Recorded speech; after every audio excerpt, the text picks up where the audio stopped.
Hello बच्चों, उम्मीद है आप फिट फाट होंगे। अपने क्लास 12th बोर्ड्स के लिए जबरदस्त तैयारी कर रहे होंगे। आप जैसा जानते हैं कि अब जो सीबीएसई का बोर्ड का पेपर आता है बेटा, वो एप्लीकेशन बेस्ड आता है। यानी आपको कॉन्सेप्ट की क्लैरिटी होनी चाहिए।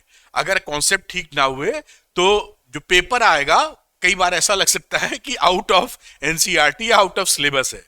दूसरी बात यह कि जो फ्यूचरिस्टिक एग्जाम्स हैं आपके, जेई जैसे कि नीट एग्जामिनेशंस हैं, जेई हैं या सीयूईटी है, इसमें भी आपका कॉन्सेप्ट ही टेस्ट होने वाला है। तो it is better for you कि आप अपने कॉन्सेप्ट को क्लियर कीजिए। और कैसे क्लियर कर सकते हैं, अपने कॉन्सेप्ट को स्ट्रॉन्ग कैसे कर सकते हैं? डिटेल्ड वीडियो देखकर।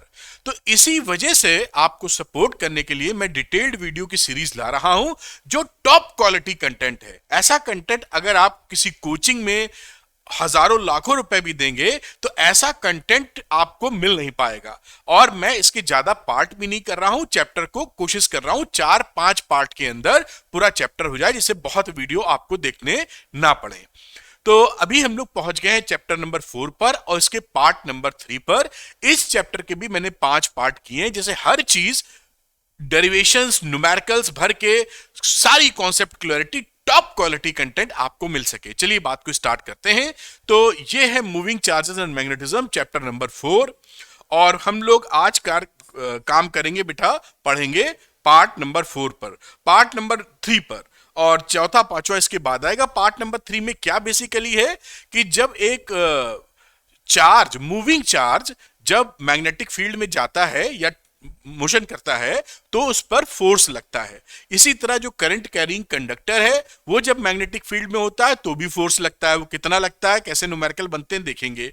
और दो current carrying conductor parallel parallel current carrying conductor है इनफाइनाइटली लेंथ के, तो उनमें भी जब करंट जाती है पैरेलल या एंटी पैरेलल, तो उसमें कैसे फोर्सेस लगते हैं। तो ये तीन मेन चीजें हैं जो हम आज पढ़ने वाले हैं।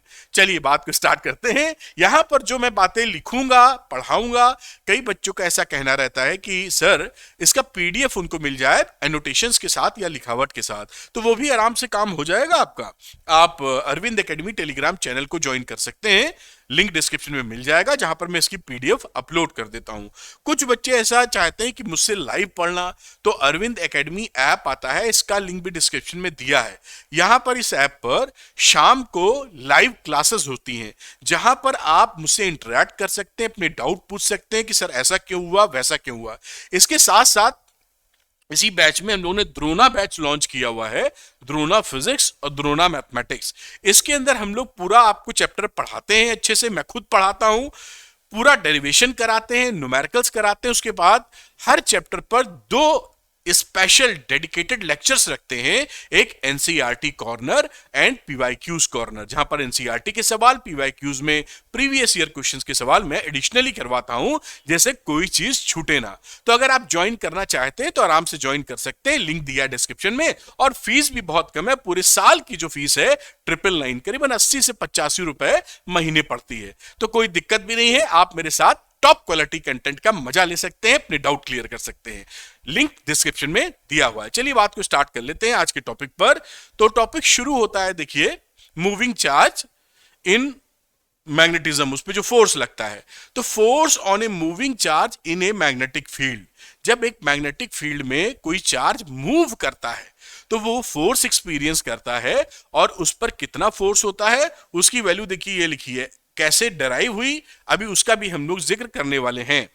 F is equal to Q we B sine theta, और this force deflects the charge particle sideways, और इस फोर्स को हम बोलते हैं मैग्नेटिक लॉरेंट्ज फोर्स। और इसी का और वेक्टर फॉर्म में जो हम एक्सप्रेशन लिखते हैं वो बेटा है F is equal to Q v cross B. तो इस और जबकि ये बात ध्यान रखिएगा कि अगर चार्ज रुका हुआ है, स्टैटिक चार्ज है, तो उस पर कोई फोर्स नहीं लगता। ये यहां पे देखिए मेंशन भी किया है, क्योंकि आपके एग्जाम में कई बार ये पूछा जाता है। जैसे मैं यहां थोड़ा समझाऊं कि कहानी क्या है, फिर मैं इसको डराइव कर दूंगा जल्दी से, क्योंकि एक्सपेरिमेंटली डेरिवेशन है इसका। ये देखिए, मैग्नेटिक फील्ड का डायरेक्शन अगर वाई एक्सेस पर है, ये मैग्नेटिक फील्ड का डायरेक्शन है, और आपका जो चार्ज है, पॉजिटिव चार्ज ले रहे हैं हम लोग, उसका देखिए वेलोसिटी इस वाई एक्सेस से थीटा एंगल बनाता है। दिस इज एंगल थीटा, दिख रहा होगा आपको। तो हम लोग क्या करते हैं कि इस वेलोसिटी का परपेंडिकुलर कंपोनेंट लेते हैं टुवर्ड्स बी, यानी बी से परपेंडिकुलर कंपोनेंट लेते हैं जो कि होता है v cos थीटा। तो v cos थीटा जो इसका परपेंडिकुलर कंपोनेंट है b के, उसको हम देखते हैं और उस पे ये फोर्स लगता है। तो पार्टिकल पे तो फोर्स लगेगा, लेकिन उसकी वजह क्या है, v sin थीटा इन्वॉल्व होता है उसके अंदर। और इसका फोर्स का डायरेक्शन कैसे निकलता है ये भी हम लोग चर्चा करेंगे, उसके भी छोटे मोटे रूल है जो बड़े प्यार से आप सीख जाएंगे। तो यहां पर इस चीज को हम देखेंगे, इस कंडीशन में वेलोसिटी इस डायरेक्शन में है तो फोर्स लगेगा z डायरेक्शन में। और एक इंटरेस्टिंग चीज बताऊं आपको, वेक्टर तो आता ही है, मैं 2 मिनट आपका लेता हूं। यहां देखिए एक्सप्रेशन में v क्रॉस b लिखा हुआ है, तो v क्रॉस b का मतलब वेक्टर प्रोडक्ट लगा दीजिए, सबसे अच्छी बात तो वो रहती है। तो अपने राइट हैंड की हथेली को, पाम को v की डायरेक्शन में रखें और b की डायरेक्शन में मोड़ दें। ये देखिए v है, ये b है, ऐसे रख के ऐसे मोड़िए। अंगूठा जिस डायरेक्शन में जाता है वो इनका रिजल्टेंट होता है। रिजल्टेंट क्या है, फोर्स। तो फोर्स की डायरेक्शन किधर आ गई, पॉजिटिव z डायरेक्शन में। इस तरीके से हमेशा वेक्टर का आप प्यार से इस्तेमाल कर सकते हैं, और वो आना चाहिए, क्योंकि बाकी चीजों से छुट्टी मिल जाती है, वेक्टर ही लगाते रहो और मजा लेते रहो, क्योंकि इस फॉर्म में आपको फॉर्मूले लिखे हुए काफी दिखेंगे। चलिए इसके डेरिवेशन को देख लेते हैं जो किताबों में दिया रहता है एक्सपेरिमेंटली। तो मैं डेरिवेशन लिख देता हूं बेटा इसका, और जैसा वहां पे एक डायग्राम बना हुआ था आपने देखा होगा कि ओरिजिन पे ये चार्ज रखा है और वाई एक्सिस की तरफ इसका मैग्नेटिक फील्ड है। ये किसी इससे एंगल थीटा पर इसका वेलोसिटी है, और बात करें तो इसे कह सकते हैं आप एक्स एक्सिस और इसे कह सकते हैं आप जेड एक्सिस। तो ये आप समझ गए होंगे, इसका जो ये तो ओरिजिन हो गया ना, इसको पीछे भी बढ़ा सकते हो ऐसे। दिस इज ओरिजिन, ओरिजिन पर प्लस चार्ज रखा हुआ है, और इस समय जो फोर्स लगता है जब ये मैग्नेटिक फील्ड में मूव कर रहा है, तो वो फोर्स किसके प्रोपोर्शनल होता है, force is proportional to velocity. जितना वेलोसिटी कह रहा हूं, ये तो बाद में लिखूंगा, force is proportional to magnetic field. तो पहली चीज ये आती है कि जितना ज्यादा मैग्नेटिक फील्ड होगा उतना ज्यादा इस पे फोर्स लगेगा। दूसरा मैंने बताया कि इसके 2 कंपोनेंट ले लीजिए v के, तो एक कंपोनेंट हो जाएगा v sin थीटा इस डायरेक्शन में और v cos थीटा b की डायरेक्शन में। तो दूसरा फोर्स जो है प्रोपोर्शनल हो जाता है किसके, इसका जो परपेंडिकुलर कंपोनेंट है टू दी मैग्नेटिक फील्ड, यानी बी के परपेंडिकुलर कंपोनेंट में जितना स्ट्रॉन्ग ये कंपोनेंट होगा उतना ज्यादा फोर्स लगेगा। और तीसरी बात भाई, जो फोर्स होता है वो चार्ज पे भी डिपेंड करता है कि चार्ज कितना ज्यादा है। ज्यादा का मतलब 1 कूलाम है कि 10 कूलाम है, तो अगर ज्यादा चार्ज होगा तो ज्यादा फोर्स लगेगा। Force is directly proportional to charge. अब इन तीनों चीजों को मिला लिया जाता है तो आप F इज प्रोपोर्शनल टू क्या लिख सकते हैं, B q v sine theta, और प्रोपोर्शनलिटी कांस्टेंट रखते हैं के B q v sine theta. और इन एसआई सिस्टम हम बी को इस तरह से डिफाइन करते हैं कि के की वैल्यू 1 आ जाती है, तो उस समय ये फॉर्मूला हमारा क्या बन जाता है, क्यू वी बी, जो मुंह में मेरे चढ़ा हुआ है, q we B sine theta.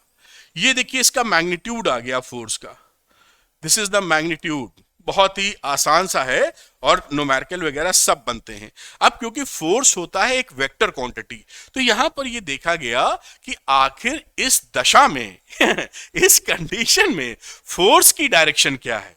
तो ये पाया गया कि जो फोर्स होता है, जो फोर्स इस पे लगता मिला एक्सपेरिमेंटली, उसका डायरेक्शन निकला जेड डायरेक्शन, यानी V और B के परपेंडिकुलर फोर्स लगता है एक्सपेरिमेंटली। ये देखा गया कि V के भी और B के भी दोनों के परपेंडिकुलर फोर्स है। तो झट से हम लोगों ने क्या किया, ये बात समझ में आई और इसको वेक्टर फॉर्म में रिप्रेजेंट कर दिया Q, और जिसे लिखते हैं V क्रॉस B, क्योंकि इससे आप देखिए फोर्स का डायरेक्शन भी पता। V क्रॉस B का मतलब क्या होता है, जो इसका रिजल्टेंट है यहां पर फोर्स है, वो फोर्स इन दोनों के परपेंडिकुलर होता है, जो वेक्टर आप जानते हैं। इस तरीके से डायरेक्शन भी इसमें इंक्लूड हो गया, तो ये वेक्टर फॉर्म है बेटा बस।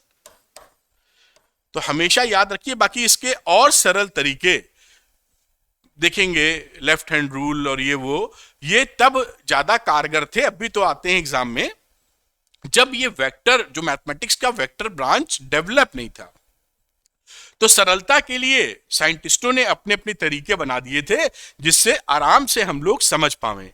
लेकिन जब वेक्टर डेवलप हो गया तो हम इस फॉर्म में इसको प्यार से लिखने लगे, और एक ही रूल से, जो वेक्टर रूल है, वेक्टर क्रॉस प्रोडक्ट या डॉट प्रोडक्ट वाला, क्रॉस ही की बात करेंगे क्योंकि रिजल्टेंट वेक्टर तभी आता है, उस समय हम राइट हैंड रूल से खटाखट निकाल लेते हैं। तो कोई रूल हमको पता हो ना पता हो, पता तो होना चाहिए वैसे पता हो या ना हो, फिर भी हम एफ का डायरेक्शन वेक्टर क्रॉस प्रोडक्ट वाले रूल से प्यार से निकाल लेते हैं।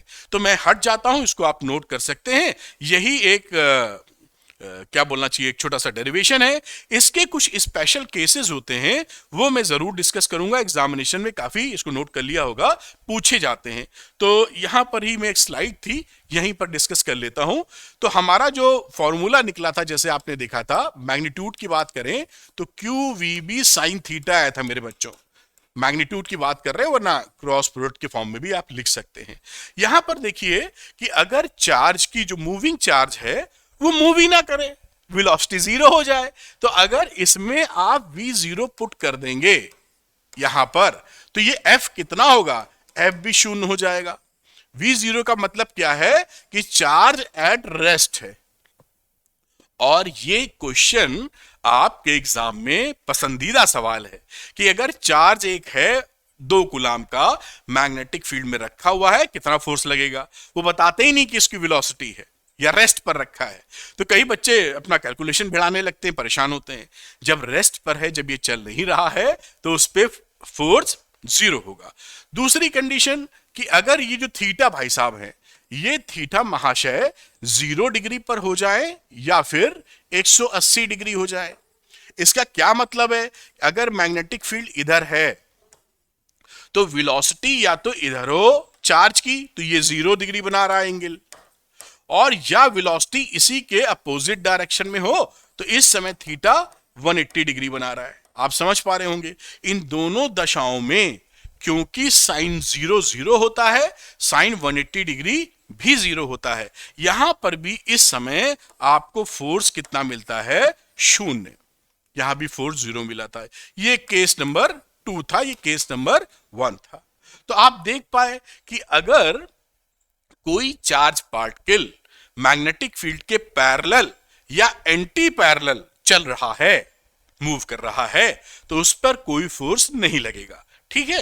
अब ये केस नंबर 3 की बात करते हैं, जहां पर चार्ज पार्टिकल ने 90 डिग्री का एंगल बना दिया, ये थीटा है। अब इस समय मैक्सिमम फोर्स लगेगा, क्योंकि फॉर्मूला हमारा था Q we B sine theta, और if theta is equal to 90 degree, उस समय साइन 90 हमारा कितना हो जाता है, हम और आप जानते हैं 1। तो एफ की वैल्यू, एफ मैक्सिमम मिल जाती है, और उसकी वैल्यू होती है क्यू वी बी, क्योंकि साइन थीटा तो 1 हो चुका है। यही तीसरे में बातचीत की गई है। लेकिन ये स्पेशल केसेस महत्वपूर्ण हैं, इंपॉर्टेंट है, और आपको आने चाहिए। बात पकड़ में आई होगी आपके, इस पे सवाल बहुत बनते हैं। तो ये भी हमने सीख लिया यहां पर कि स्पेशल केसेस में कहानी क्या है। अब तीसरी कहानी ये है कि भाई जो फोर्स लग रहा था ना वेक्टर क्रॉस प्रोडक्ट से, तो हम सीख गए थे, लेकिन जो हमारे कोर्स में है कुछ रूल्स हैं, वो रूल्स जैसे फ्लेमिंग का लेफ्ट हैंड रूल वगैरह, वो भी देख लेते हैं कि मूविंग चार्जेस पर किस डायरेक्शन में फोर्स लगता है, उसका पता कैसे करेंगे। आइए अगली स्लाइड जहां तक उसी की है जी, फ्लेमिंग्स लेफ्ट हैंड रूल। ये किस काम में आता है, वो काम मैंने यहां लिखा है कि rules for finding the direction of force on a charge particle moving perpendicular to the magnetic field. तो जब charge particle perpendicular to the field move कर रहा है, या अगर वो किसी एंगल पर है जैसे पहले था, तो उसका परपेंडिकुलर कंपोनेंट ले लो बी से। ठीक, तो ये रूल क्या बोलता है, पहले तो लेफ्ट हैंड लेके आए होंगे सब लोग साइंटिस्ट भी बहुत कलाकार थे, उन्होंने कहा कि भाई हमारे पूरे वर्ल्ड में तरह तरह के लोग हैं, कोई ये अब भूल ना जाए कुछ लाना, तो उन्होंने कहा लेफ्ट हैंड पकड़ो, ये तो भूलेंगे नहीं आप तो लेफ्ट हैंड आप सबके पास रहता है, इसको भूलने की गुंजाइश नहीं है। उसमें आप ये जेम्स बॉन्ड की 007 की पिस्टल बना लीजिए 3 उंगलियों से, थंब और ये क्या बोलेंगे इंडेक्स फिंगर और मिडिल फिंगर, ऐसे आपने बेटा बना लिया। अब एक ट्रिक होती है याद करने की, वो बताता हूं, आप ही बच्चे लोग बताते हैं। ये अंगूठा है सबसे मजबूत, तो इसे बोलते हैं F for force, F for father, ठीक है। ये उंगली है सही डायरेक्शन में, सीधे डायरेक्शन में चल रही है, तो इसे बोलते हैं मदर, तो मैग्नेटिक फील्ड। और ये लड़का है जो गलत डायरेक्शन में भागने के चक्कर में होता है, तो ये है करंट यानी चाइल्ड। तो फादर मदर चाइल्ड, ऐसे इसको याद रखिए। फादर का मतलब क्या है फोर्स, मदर का मतलब मैग्नेटिक फील्ड एम, और करंट चाइल्ड का मतलब क्या है सी फॉर करंट। तो ऐसे भूलेंगे नहीं आप, ट्रिक हो गई फादर मदर चाइल्ड। अब इसको आप लेफ्ट हैंड ले लीजिए और इसी डायरेक्शन में पोजीशन कर दीजिए। जैसे मैंने इसको बी डायरेक्शन में रखा, मैग्नेटिक फील्ड मदर, और जिस डायरेक्शन में पॉजिटिव चार्ज जा रहा है, तो पॉजिटिव चार्ज की डायरेक्शन ये है, निगेटिव होगा तो आप क्या करेंगे, उसकी अपोजिट डायरेक्शन में उंगली रखेंगे। पॉजिटिव डायरेक्शन का मूवमेंट, अगर निगेटिव इधर जा रहा है तो पॉजिटिव उसका उल्टा जाता मानेंगे। तो ये रखा, ये उंगली इधर रखी, और अंगूठा देखिए किधर आ रहा है, ऊपर की तरफ, इन दोनों से परपेंडिकुलर। तो ये फोर्स का डायरेक्शन मिल गया, फादर मदर चाइल्ड, क्या बात है। तो ये फोर्स का डायरेक्शन मिल गया। बाकी वेक्टर वाला तो तिकड़म जान ही रहे थे आप।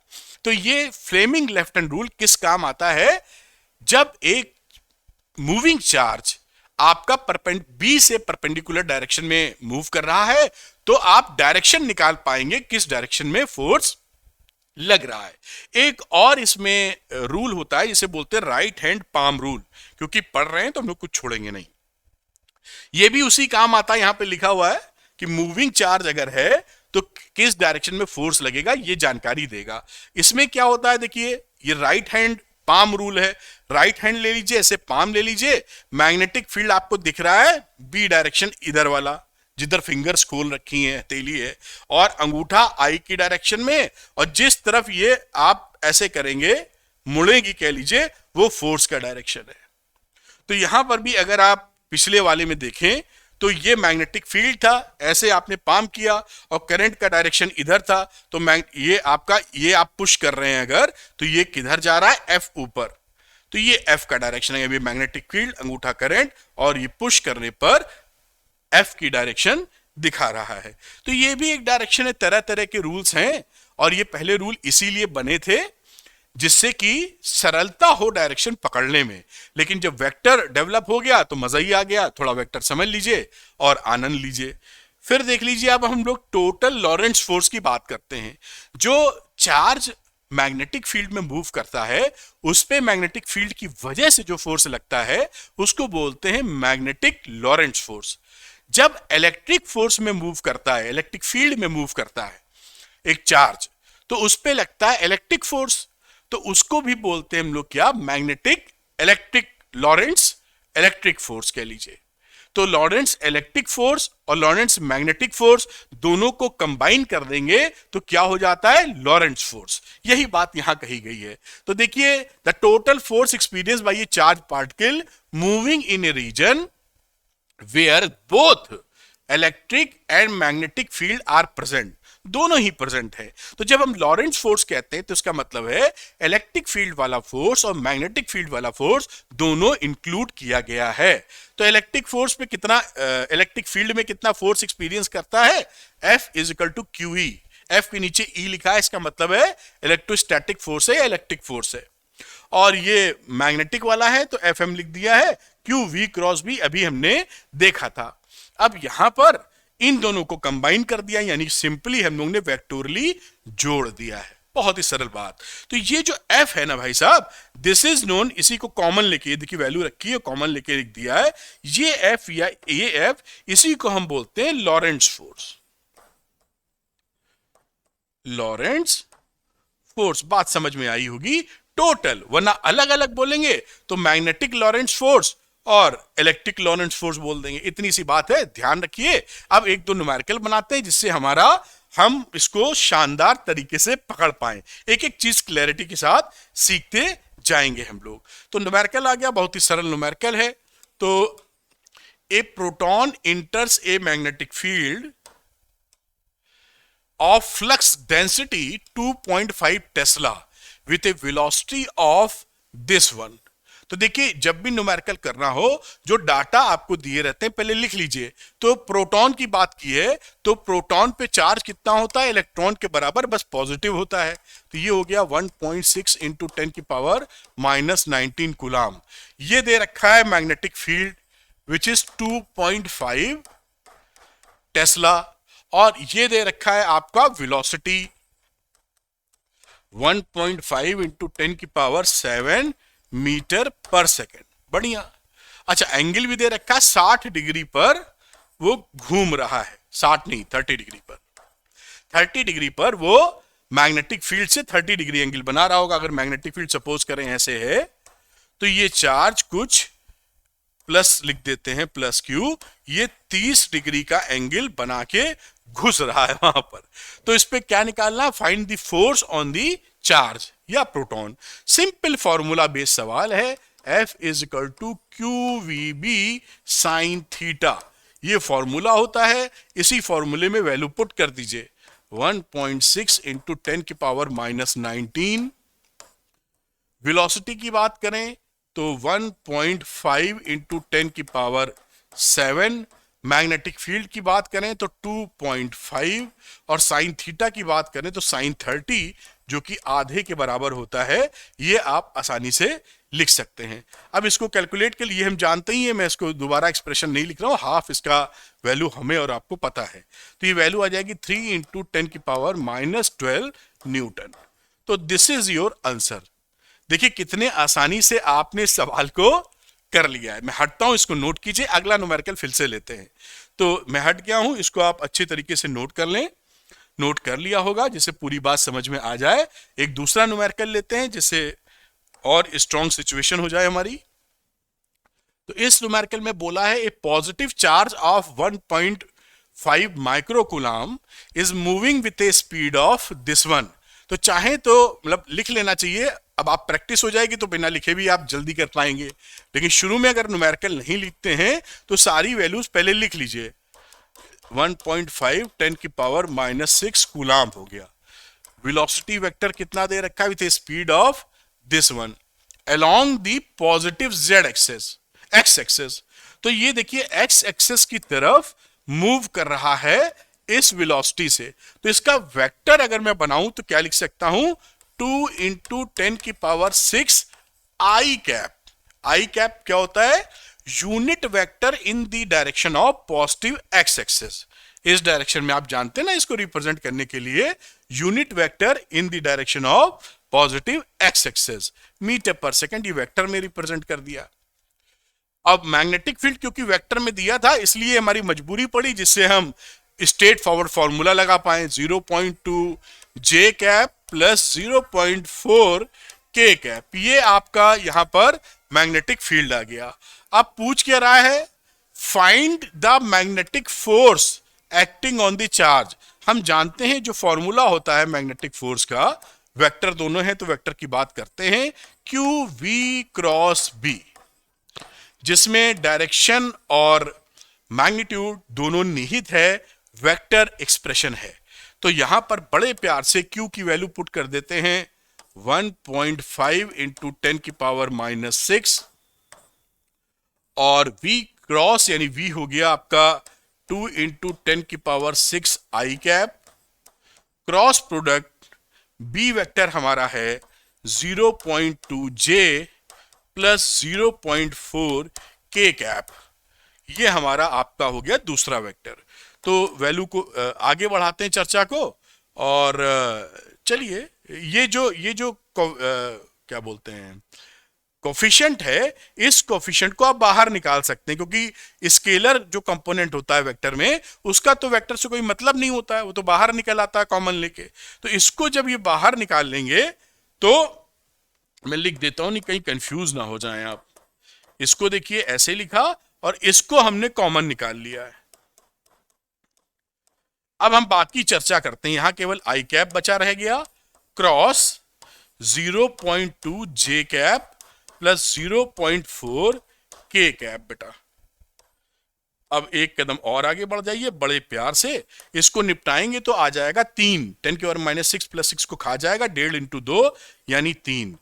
अब यहां पर आप एक स्टेप और बढ़ाएंगे आपके लिए जिससे तकलीफ ना हो, 0.2 I क्रॉस जे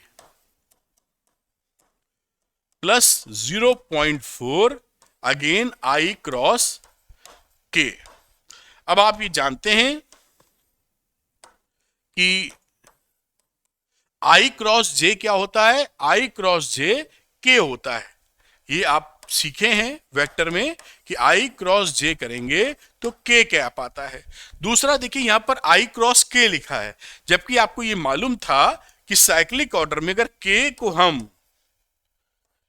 को I से कर देवें तो ये वैल्यू आती थी जे कैप, है ना। आपने बनाया था ना ऐसे वेक्टर में, आई इधर लिखते थे, जे इधर लिखते थे, के इधर लिखते थे, याद करो, और ऐसे घुमाते थे। आई का जे से तो के आ जाएगा, जे का के से तो आई आ जाएगा, और के का आई से करोगे तो जे आ जाएगा। लेकिन यहां पर उल्टा लिखा है, तो आप जानते हैं आई क्रॉस के करोगे तो माइनस जे कैप आ जाएगा। ये वेक्टर की बातें जो आपको आती होंगी ऐसी उम्मीद करता हूं मैं। 0.2 आई क्रॉस जे किया तो आ गया के कैप, और आई क्रॉस के किया ये वाला तो आ गया माइनस जे कैप। मैंने इसलिए बोला कि कहीं भी आपको दिक्कत ना आए, आराम से आप कर पाओगे। अब 3 से मल्टीप्लाई कर दिए तो 3 × 0.6 यानी 0.6 के कैप, और ये देखिए प्लस था, माइनस तो अंदर था इसके, और 3 × 0.4 यानी माइनस 1.2 जे कैप। और इतना न्यूटन आपका फोर्स हो गया डायरेक्शन और मैग्नीट्यूड के साथ में। तो वेक्टर वाला सवाल आ जाए तो इस तरह कर सकते हैं। इसको मैं नोट करा देता हूं आपको, जिससे आपकी प्रैक्टिस अच्छी हो जाए। बाकी एक सवाल और करेंगे जिससे कुछ भी बचे नहीं, तो इसको आप नोट कर लें यहां पर, ठीक है, सुंदर तरीके से। मेरे ख्याल से आपने नोट किया होगा, आगे बढ़ने का वक्त है। और इसको थोड़ा ऊपर कर देना चाहिए, यहां तक कम से कम आपकी बातचीत कंप्लीट हो जाए, ठीक है। इसको देख पाए होंगे। एक न्यूमेरिकल और लेते हैं इस पे। ये देखिए अगला न्यूमेरिकल हमारे सामने है। कलर इस बार थोड़ा बदलते हैं, बहुत येलो यूज कर चुके हैं। तो a long straight wire A B, ये ए बी एक वायर है, carries a current of 4 ampere, 4 ampere की करंट जा रही है।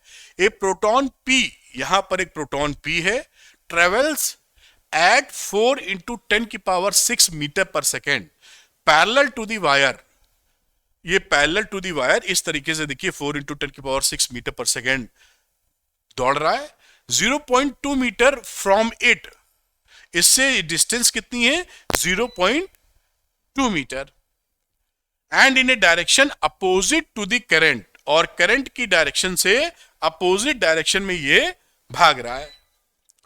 As shown in the figure, calculate the force which the magnetic field of current exerts, यानी force कितना exert होगा इसकी बातचीत की चर्चा हम लोग करेंगे।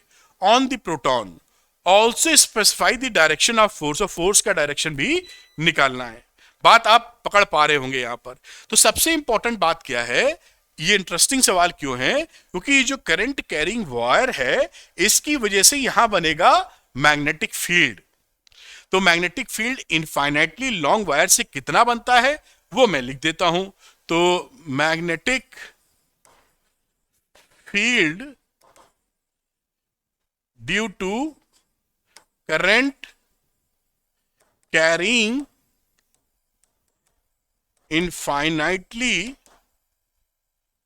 लॉन्ग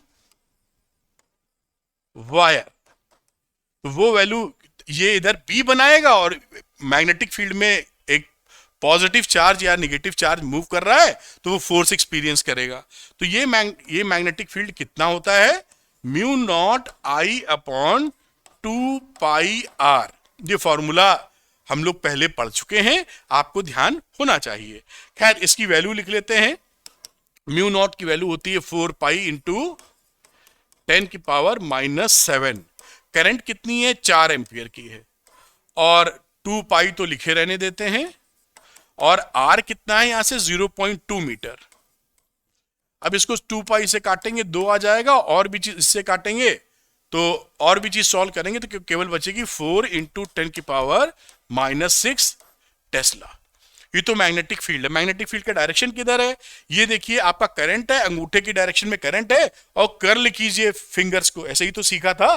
तो जब कर्ल करते हैं तो मैग्नेटिक फील्ड किधर मिलता है? यहां पर in the plane, in the inward direction में लिख देते हैं। बाकी आप इतना समझदार हैं, एक एक लाइन लिखने की जरूरत नहीं है। तो कैसे निकाला आप समझे, अंगूठा इधर और मैग्नेटिक फील्ड निकालने करंट कैरिंग वायर की वजह से, और ये जब कर्ल करेंगे तो आप देख रहे हैं अंदर की तरफ मैग्नेटिक फील्ड है। तो ये जो मैग्नेटिक फील्ड बना था, इसी मैग्नेटिक फील्ड में आपका ये चार्ज मूव कर रहा है, तो it will experience a force. How much force, वो आराम से हम कैलकुलेट कर सकते हैं। देखिए कैसे कैलकुलेट कर सकते हैं। अब यहां पर हम जानते हैं जो फोर्स की वैल्यू होती है वो होती है q we B sine theta. Magnitude की हम बात कर रहे हैं। थीटा कितना होगा? मैग्नेटिक फील्ड अंदर की तरफ है, ये plane in the plane move कर रहा है, तो 90 डिग्री का वैल्यू हो गया। मैग्नेटिक फील्ड अंदर है और ये ऐसे है, और ये चार्ज ऐसे मूव कर रहा है, तो इन द प्लेन है चार्ज और इनवर्ड डायरेक्शन में है प्लेन के बी, तो 90 डिग्री का एंगल हो गया। अब here theta is equal to 90 degree हम और आप समझ चुके हैं। वैल्यू रख दो, तो प्रोटॉन था तो 1.6 इंटू 10⁻⁻19, और इसकी वेलोसिटी कितनी थी? 4 इंटू 10⁻6। मैग्नेटिक फील्ड ऊपर से निकाला है 4 इंटू 10⁻⁻6, और साइन 90 डिग्री जो कि आप जानते हैं 1 होती है वैल्यू। तो इसको आप कैलकुलेट करेंगे तो वैल्यू क्या आ जाएगी? 2.56 इंटू 10⁻⁻18 न्यूटन। ये देखिए इतना फोर्स ये एक्सपीरियंस करेगा। और इस पर मैग्नेटिक फोर्स का डायरेक्शन क्या होगा? तो फ्लेमिंग का लेफ्ट हैंड रूल लगा देते हैं, फादर मदर चाइल्ड वाला। तो मैग्नेटिक फील्ड का डायरेक्शन देखिए अंदर, ये शर्माइए नहीं करिए, और ये आपने करंट की डायरेक्शन कर दी, देख रहे हो ना? ये है मैग्नेटिक फील्ड में, ये उंगली करंट की डायरेक्शन, यानी पॉजिटिव चार्ज जहां मूव कर रहा है। अंगूठा किधर आ रहा है? देखिए ये अंगूठा इधर जा रहा है, तो इस पे फोर्स इस डायरेक्शन में लगेगा। ये शायद आपको पीला कलर है, इस पे दिखे ना, तो मैं रेड से मार्क कर देता हूं। ये फोर्स आपका इस तरीके से यहां दिखेगा। बात समझ में आई होगी। अब इसी को यहां लिखना चाहिए कि फोर्स लग किधर रहा है, तो डायरेक्शन ऑफ फोर्स वो किधर हो जाएगा? राइट इन द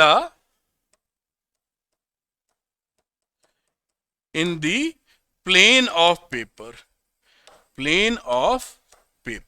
ये पूरी बात देखिए आपकी आ गई। हम लोगों ने डायरेक्शन की भी चर्चा कर ली और साथ में फोर्स भी निकाल लिया।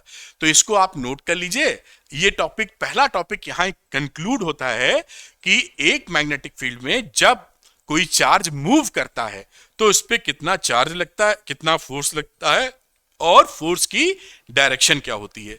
अगला जो सेगमेंट हम लोग पढ़ेंगे वहां सिंपल बात आएगी, चार्ज की जगह करंट जाने लगेगी, करंट कैरिंग कंडक्टर, उसमें देखेंगे कितना फोर्स लगता है। ठीक है, तो इसको आप नोट कर लें, फिर अगली बात हम लोग आगे की दिशा में लेके जाएंगे। तो ये आप मेरे ख्याल से नोट कर पाए होंगे। एक कदम आगे बढ़ते हैं। ये यहां पर आ गए, देखिए अगली बात, और यहां पर आप एक्सपेरिमेंटली दिखाया गया है कि force on A current carrying conductor in A magnetic field.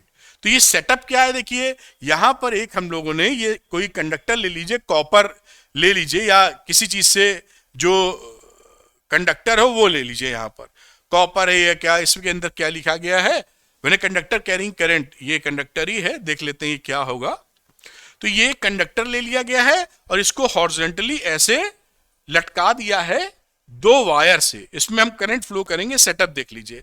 तो ऐसे ये कंडक्टर आपको हवा में लटका दिया दिख रहा होगा, और इसके ऐसे लटका देते हैं, और इसके बाजू में ये एक शू मैग्नेट लाते हैं, स्ट्रॉन्ग शू मैग्नेट। तो ऐसे यू शेप का होता है, उसको ऐसे लगा दिया, ऐसे समझिए, ऐसे। ये करंट, ये कंडक्टर है, जैसे कि ये रखा हुआ था ए बी, और यहां पर हमने ऐसे मैग्नेटिक फील्ड लेके आए। जब इसमें करंट फ्लो करते हैं तो हम देखते हैं ऐसे घूम जाता है, किसी डायरेक्शन में घूम जाता है, ऐसे समझ लीजिए, ऐसे घूमा, और करंट बंद कर देते हैं तो कहीं नहीं घूमता। और अगर हम इसका जो मैग्नेट लगाया है उसका हम पोलरिटी बदल दें, नॉर्थ साउथ ऐसे कर दें, पहले मान लीजिए साउथ ऊपर था, अब नीचे आ गया, अब हम घुमा करंट फ्लो करते हैं तो ये अपोजिट डायरेक्शन में घूमता है। तो हमें इससे क्या अंदाजा लग रहा है? इससे अंदाजा ये लग रहा है कि जब भी मैग्नेटिक फील्ड होता है उसमें करंट कैरिंग कंडक्टर अगर आ जाएगा तो it will experience a force, क्योंकि मैग्नेटिक फील्ड लगाने पर और करंट भेजने पर ही हिल रहा है ये कंडक्टर। एक बार किसी डायरेक्शन में जब करंट नहीं फ्लो किया तो नहीं मूव किया, और जब हमने मैग्नेटिक फील्ड की पोलरिटी बदल दी, नॉर्थ साउथ बदल दिया, तो उस समय दूसरी डायरेक्शन में। तो ये बात तो साबित हो गई कि करंट कैरिंग कंडक्टर को मैग्नेटिक फील्ड में फोर्स लगता है। सवाल ये उठेगा कि आखिर ये फोर्स लगता है तो कितना लगता है, क्योंकि फिजिक्स उसके बिना कंप्लीट नहीं हो सकती। क्वालिटेटिवली तो आप समझ गए कि फोर्स लग रहा है, लेकिन क्वांटिटेटिवली क्वांटिफाई करना चाहेंगे कितना, तभी हम उस साइंस का ह्यूमैनिटी के लिए कोई काम बनेगा। तो आइए समझने की कोशिश करते हैं कितना। अच्छा, उससे पहले कॉज समझ लेते हैं कि आखिर कारण क्या था। भाई जो कंडक्टर होते हैं, जैसे यहां पर पीछे था ये लिख दिए कंडक्टर, इस कंडक्टर में अगर करंट फ्लो हो रही है तो इसका मतलब क्या है?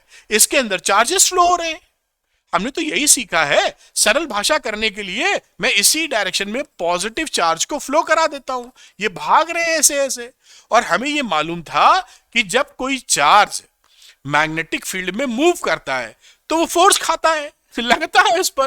तो ये चार्ज ही तो मूव कर रहे हैं तो फोर्स लगेगा, कंडक्टर में हो कहीं हो तो पूरे कंडक्टर पे धक्का लगेगा, फोर्स लगेगा, बात खत्म। ये पॉजिटिव चार्ज सरल भाषा के लिए इस्तेमाल करते हैं, वरना करंट तो आप जानते हैं इलेक्ट्रॉन के चलने से बनती है। यानी इलेक्ट्रॉन किस दिशा में जा रहा होगा, इसकी करंट की विपरीत दिशा में। बात पकड़ में आपके आ रही होगी, यही इसका कारण है, और कौन सी बड़ी बात है। तो चलिए और समझते हैं कि आखिर फोर्स लगता कितना है, इसकी बात करते हैं। आइए, तो ये है force on A current carrying conductor in A magnetic field. अब इसका डेरिवेशन भी करेंगे, लेकिन हम समझ लेते हैं पहले कि मामला क्या है, फॉर्मूला क्या है। तो ये कंडक्टर है, देखिए कितना फोर्स लगेगा, F is equal to I L cross B. L है length of conductor, current in the conductor I, B magnetic field जिसमें ये प्लेस किया गया है, ये फोर्स की डायरेक्शन हो जाएगी। और इसका केवल मैग्नीट्यूड का जिक्र करें तो I L B sine theta हो जाएगा, जैसा हम जानते हैं, where theta is the angle between the direction of the magnetic field and the direction of the current. Theta angle किसके बीच का है? मैग्नेटिक फील्ड और डायरेक्शन ऑफ करंट के बीच का। बहुत आसान सी बात है, और आप जान भी रहे हैं कि थीटा जब जीरो होगा तो साइन थीटा जीरो, तो कोई फोर्स नहीं, यानी मैग्नेटिक फील्ड के डायरेक्शन में ही करंट फ्लो करा देंगे कंडक्टर में, कुछ नहीं लगेगा। या 180 डिग्री पर फ्लो करा दो, यहां लिखा नहीं है, 180 पे भी करा देंगे तो भी कोई फ्लो फोर्स नहीं लगेगा। और थीटा 90 डिग्री अगर होगा तो आप देख रहे हैं मैक्सिमम फोर्स लगेगा, which is I L B. अब हम लोग क्या करेंगे, इसका डेरिवेशन करेंगे, क्योंकि हम लोग इन डिटेल वीडियो में सब कुछ कर रहे हैं। तो आइए हम लोग इसका करते हैं डेरिवेशन, जिससे हम बातों को अच्छे से पकड़ पाए। एक कंडक्टर लेते हैं, ये आपके लिए मैंने कंडक्टर बना दिया। इस कंडक्टर को मैं कुछ एक्सेस बना देता हूं, जैसे हम लोग मान लीजिए ओरिजिन पर माइनस चार्ज रखा है, तो ये वाली एक्सेस ले लीजिए, कुछ भी पकड़ सकते हैं। मैं इसको y ले लेता हूं, इस वाले को x ले लेता हूं, और z ले लेता हूं इस डायरेक्शन में। x क्रॉस x y किधर भी ले सकते हैं, बस x cross y vector law follow करना चाहिए, इतनी बात।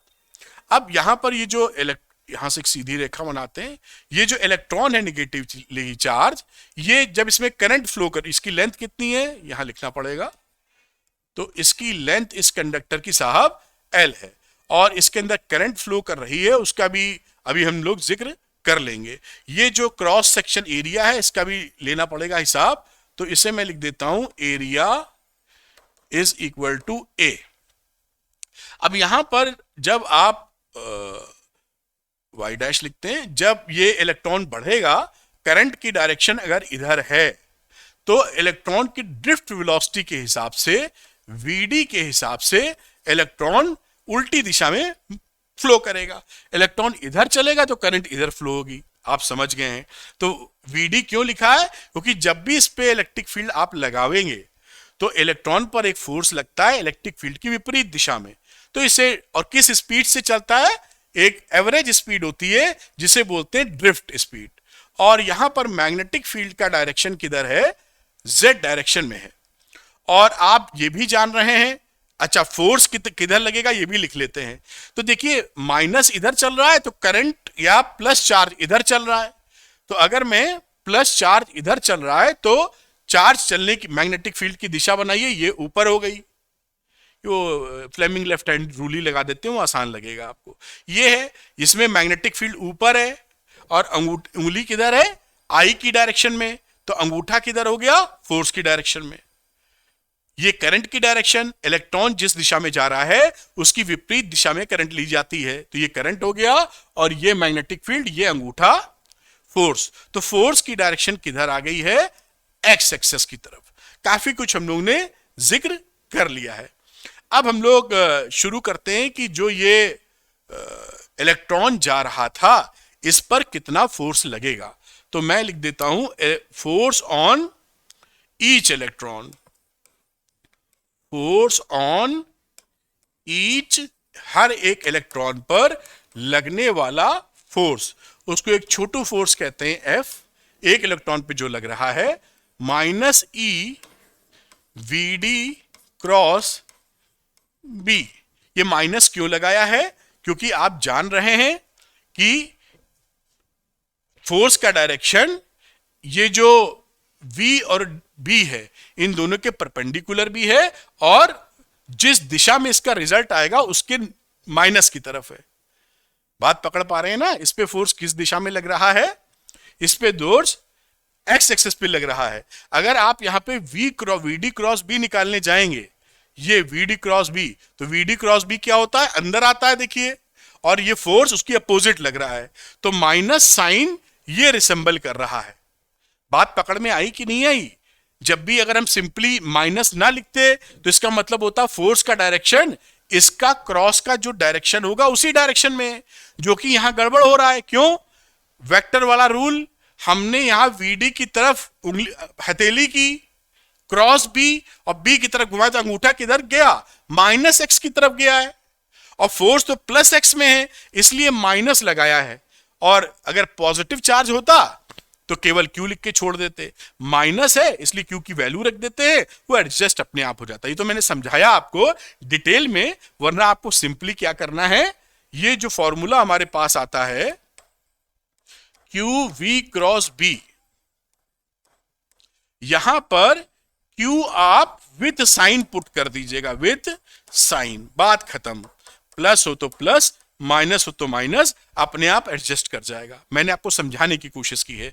तो फोर्स में ये माइनस क्यू ई था तो आपने माइनस के साथ पुट कर दिया है। अब अगली बातचीत करते हैं कि अगर इस कंडक्टर में if n is the number of free electrons per unit volume, इसके पर यूनिट वॉल्यूम में स्मॉल n फ्री इलेक्ट्रॉन्स हैं, then total number of free electrons in the conductor. आपसे जैसी बातचीत की कि पर यूनिट वॉल्यूम में स्मॉल n है, तो इस कंडक्टर यानी इस पूरे वॉल्यूम में कितने फ्री इलेक्ट्रॉन होंगे? तो आप लिख सकते हो n इज इक्वल टू पर यूनिट में and volume of the conductor. तो n लिखा और वॉल्यूम ऑफ द कंडक्टर क्या है? a into L, area of cross section into length, ये वॉल्यूम होता है। तो यहां से एक रिलेशन हमारे हाथ आ गया जिसका हम अभी इस्तेमाल करने वाले हैं। अब देखिए कितनी सरल सी बात, एक इलेक्ट्रॉन पे इतना फोर्स था, टोटल इलेक्ट्रॉन इतने हैं, तो total force on the conductor, यानी force on all free electrons, जितने इस कंडक्टर में थे उतनी तो फोर्स खाएगा ये। तो आप इसको लिख देते हैं F इज इक्वल टू जितने नंबर थे और एक पे लगने वाला फोर्स। बढ़िया, अब यहां पर वैल्यू रख दीजिए, N कितना है, NaL, और फोर्स की वैल्यू पीछे से लिखिए ये -E VD क्रॉस B। ये भी आप बड़े प्यार से समझ गए होंगे, थोड़ा सा और एडजस्ट कर लेते हैं, थोड़ी तिकड़म हम लोग करेंगे अभी यहां पर। तो इसको यहां पर E को बाहर करते हैं, ENA, और L को अंदर ले लेंगे, -L VD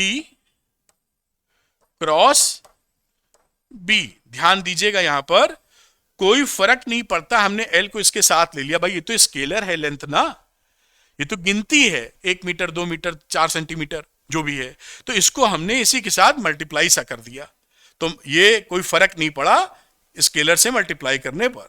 अब एक इंटरेस्टिंग चीज हम लोग करेंगे जो आपको ध्यान देके समझना है, वरना थोड़ा अजीब महसूस करेंगे आप। यहां पर देखिए क्या है, अगर हम if I into L represents A current element, represents A current element, हम जानते थे करंट एलिमेंट भाई कर सकते हैं vector in the direction of current, in the direction of current. आप जानते हैं जो करंट एलिमेंट IL होता है वो उसका डायरेक्शन क्या होता है, जिस डायरेक्शन में करंट होती है। वही बात मैंने लिखी कि जैसे आपको याद आ जाए। अब उसके बाद then vectors L and VD will have opposite direction, will have opposite direction, समझिएगा ये बात। और and then we can write,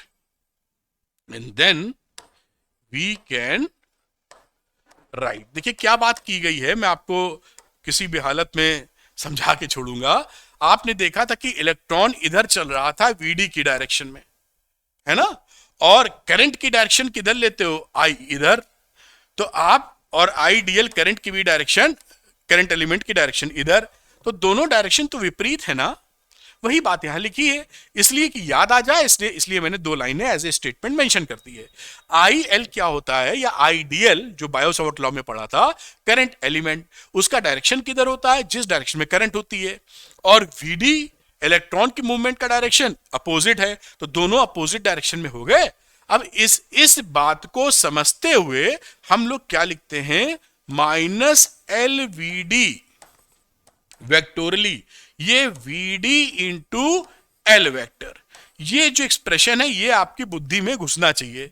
यहां पर देखिए क्या है, VD माइनस साइन के साथ, तो VD इस डायरेक्शन में था, माइनस साइन लगा दोगे तो वो डायरेक्शन ले लोगे। और यहां देखिए VD इंटू L लिखा है, तो VD इंटू L का डायरेक्शन तो इधर ही है, यानी दोनों बात बराबर है। बात पकड़ में आए, इस माइनस को VD के साथ अटैच कर दीजिए। अगर VD का डायरेक्शन ये है तो वेक्टोरली -VD का डायरेक्शन ये है। भाई VD इधर है तो -VD ऐसे है, अब A वेक्टर इधर है तो -A उधर है। ये डायरेक्शन किसका डायरेक्शन है, IL का, तो वेक्टोरली हम इसको बराबर कर देते हैं। यहां V वेक्टर की जगह L वेक्टर लिख देते हैं, L वेक्टर का डायरेक्शन तो इधर ही था, है ना। तो ये हो गया VD इंटू L। ये दोनों बिल्कुल बात, ये देखिए मैग्नीट्यूड तो L इंटू VD है ही है, बस इस माइनस को खाने के चक्कर में VD वेक्टर की जगह L वेक्टर लिख दिया। तो यहां पर मैग्नीट्यूड भी बराबर है, डायरेक्शन भी एक ही है, तो इसमें कोई दिक्कत नहीं। This is the important point to be understood, इसलिए मैं समझ दे रहा हूं कि ये डिटेल वर्जन आपको नॉर्मली समझ में नहीं आएगा, या टीचर साहब आपको जूझेंगे नहीं बताने के लिए। तो आप ये बात पकड़ पाए होंगे ये मैंने क्या किया है। वीडी अगर इधर तो माइनस वीडी इधर, माइनस वीडी और एल का डायरेक्शन देखिए, आई एल वेक्टर लिखा है, एल का डायरेक्शन तो इधर ही है, तो दोनों का डायरेक्शन बराबर हो गया। मैग्नीट्यूड तो एलवीडी और एलवीडी लिखा हुआ है, वेक्टर देखिए बदल दिए हैं जिससे हम डायरेक्शन को एडजस्ट कर पाए। यही फायदा हम यहां पर उठाएंगे। इस माइनस एलवीडी को हम लोग, इस माइनस एलवीडी को इससे रिप्लेस कर देंगे। देखिए, तो मैं इस फॉर्मूले को यहां पर इस चीज को यहां लिखता हूं, यानी फोर्स की वैल्यू अब क्या होगी, अब होगी ई एन ए, और यहां पर ब्रैकेट में इसकी जगह माइनस एल वीडी की जगह वीडी इंटू एल वेक्टर लिख देंगे क्रॉस बी। मेरे ख्याल से आप इस बात को पकड़ पाए होंगे। अब क्योंकि वीडी इस समय स्केलर है, गिनती है कोई, उसको निकाल लेंगे बाहर, तो e n A v d और ये रहा एल क्रॉस बी। कितना सुंदर तरीके से काम हो रहा है। अब ये आप इसी के नीचे एक और स्टेप बनाते हैं, समझ में आना जरूरी है। अब आप और हमको पता है n e A v d क्या होता है, करंट।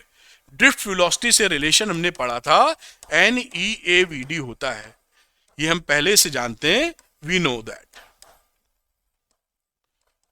कि ड्रिफ्ट वेलोसिटी और करंट के बीच का रिलेशन ये होता है। तो यहां पर इस पूरे की वैल्यू क्या लिख देंगे, आई एल क्रॉस बी, और ये आपका पूरा फॉर्मूला प्रूव्ड लिख देते हैं, डेरिवेशन था या जो भी था, उससे आप चीजों को समझ पाए।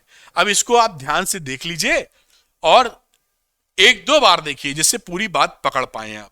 ये क्या, किसका डेरिवेशन किया है, एक करंट कैरिंग कंडक्टर का, जो मैग्नेटिक फील्ड में कितना फोर्स झेलता है।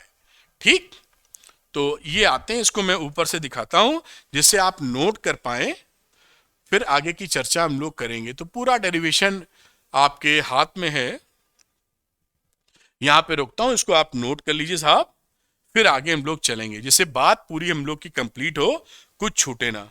तो ये आपने नोट किया होगा, थोड़ा सा और ऊपर ले जाते हैं। ये मैं इसको अभी आया नहीं पूरा, यहां कहीं रोकना पड़ेगा साहब।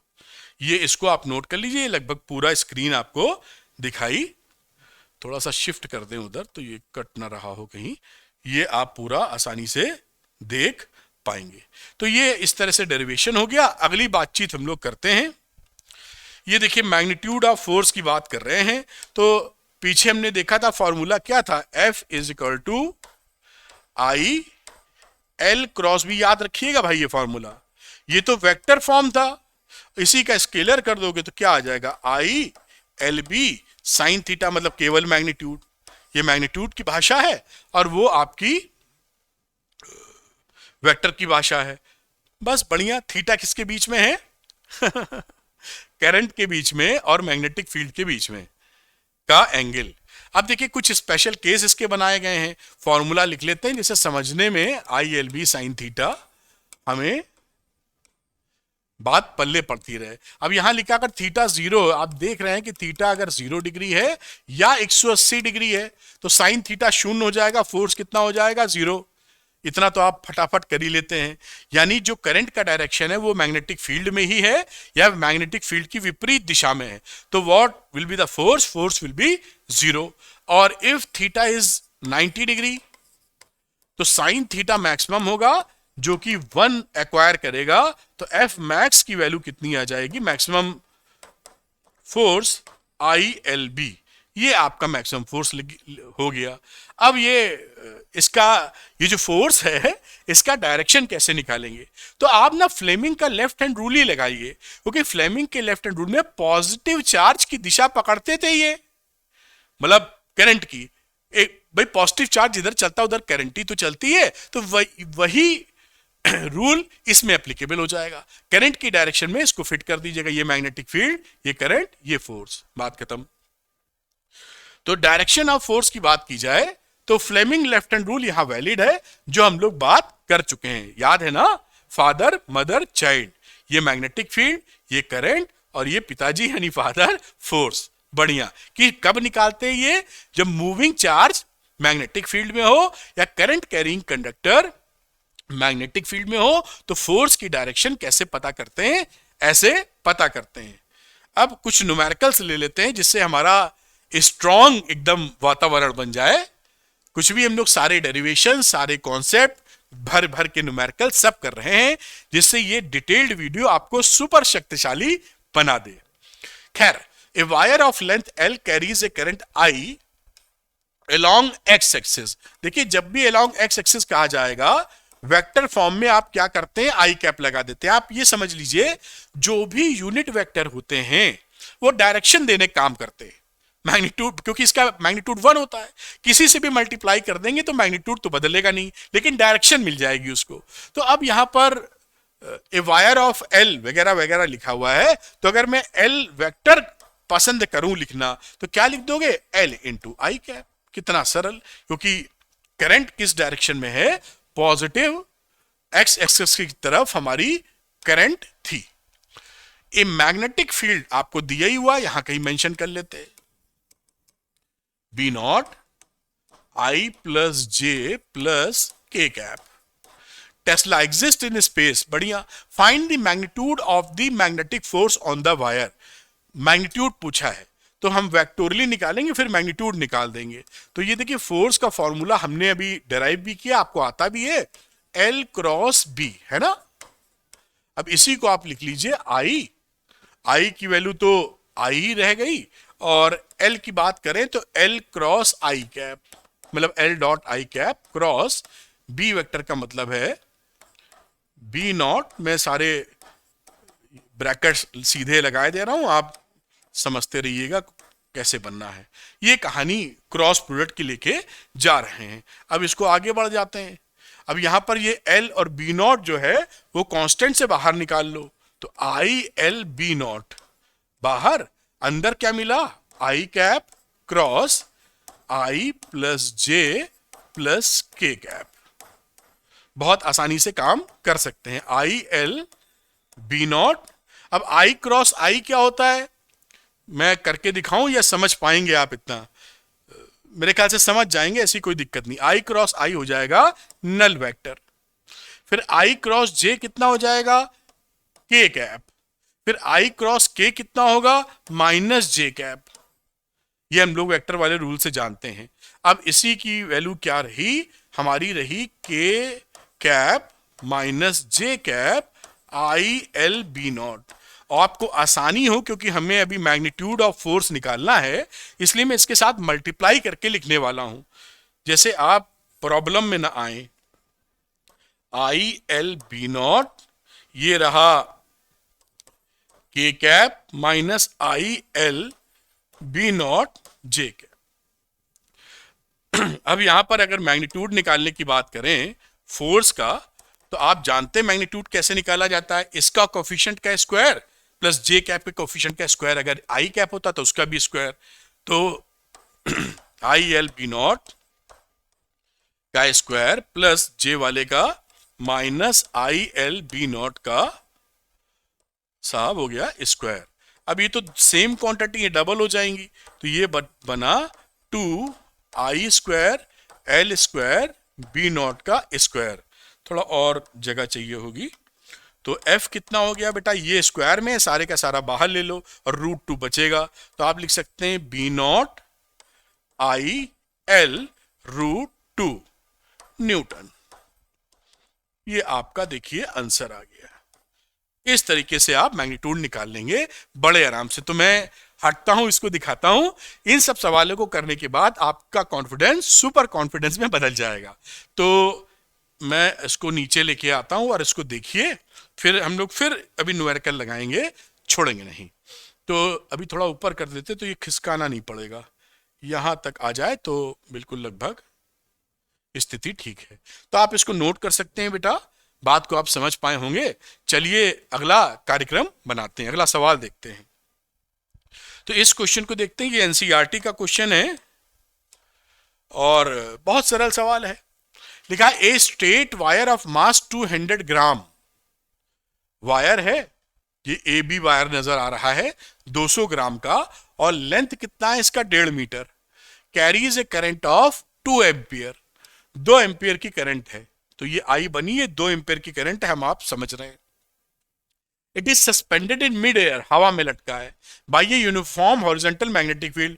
मैग्नेटिक फील्ड क्या है? क्रॉस लगाने का मतलब आप जानते ही हैं कि मैग्नेटिक फील्ड की दिशा क्या है? Inward plane, into the plane, perpendicularly into the plane. ये इसकी डायरेक्शन है, किसकी? This is the direction of B. What is the magnitude of the magnetic field? Magnetic field का मैग्नीट्यूड निकालेंगे जिससे वायर टपके नहीं, सस्पेंड रहे हवा में, है ना, मतलब रुका रहे। तो इसको रोकने के लिए कैसे रुका रहेगा भाई? हम ये जानते हैं कि इस वायर का जो वजन है यानी mg, वो काम करेगा। नीचे वायर का यूनिफॉर्म वायर है तो बीच में हमने इसका वजन लगा दिया, और इसी पर अगर हमारा मैग्नेटिक फोर्स इसकी विपरीत दिशा में लग जाए, ये मैग्नेटिक फोर्स है, तो इसको बैलेंस कर लेगा और ये रुक जाएगा हवा में। अगर ऐसा हो जाए तो F इक्वल टू mg होना चाहिए। तो पहले हम सोचते समझते हैं क्या फोर्स का डायरेक्शन ऊपर आ रहा है, तो फ्लेमिंग का लेफ्ट हैंड रूल पिस्तौल बन गई। ये हो गया मैग्नेटिक फील्ड अंदर की तरफ। करंट का डायरेक्शन आपको दिख रहा है ए से बी, फोर्स किधर है? अंगूठा ऊपर। हाँ भाई, फोर्स का डायरेक्शन तो ऊपर ही है, बस कुछ नहीं करो, दोनों को बराबर कर दो, खेल हो गया इसका खत्म। यानी इसको अगर सस्पेंशन में रहना है तो हमारा मैग्नेटिक फोर्स हमारे इसके वजन के बराबर होना चाहिए।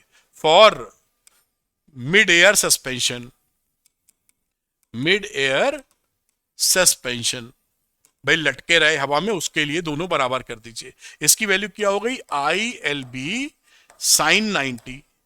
90 क्यों? क्योंकि करंट और मैग्नेटिक फील्ड में, करंट इधर जा रही, मैग्नेटिक फील्ड अंदर है, दोनों के बीच में एंगल 90 डिग्री है। और मास का तो भाई साहब आप जानते ही हैं, mg लिखा रहेगा, तो sin 90 1 होता है। तो b की वैल्यू क्या हो गई? mg upon IL। कुछ नहीं करना, वैल्यू पुट करो, खेल खत्म।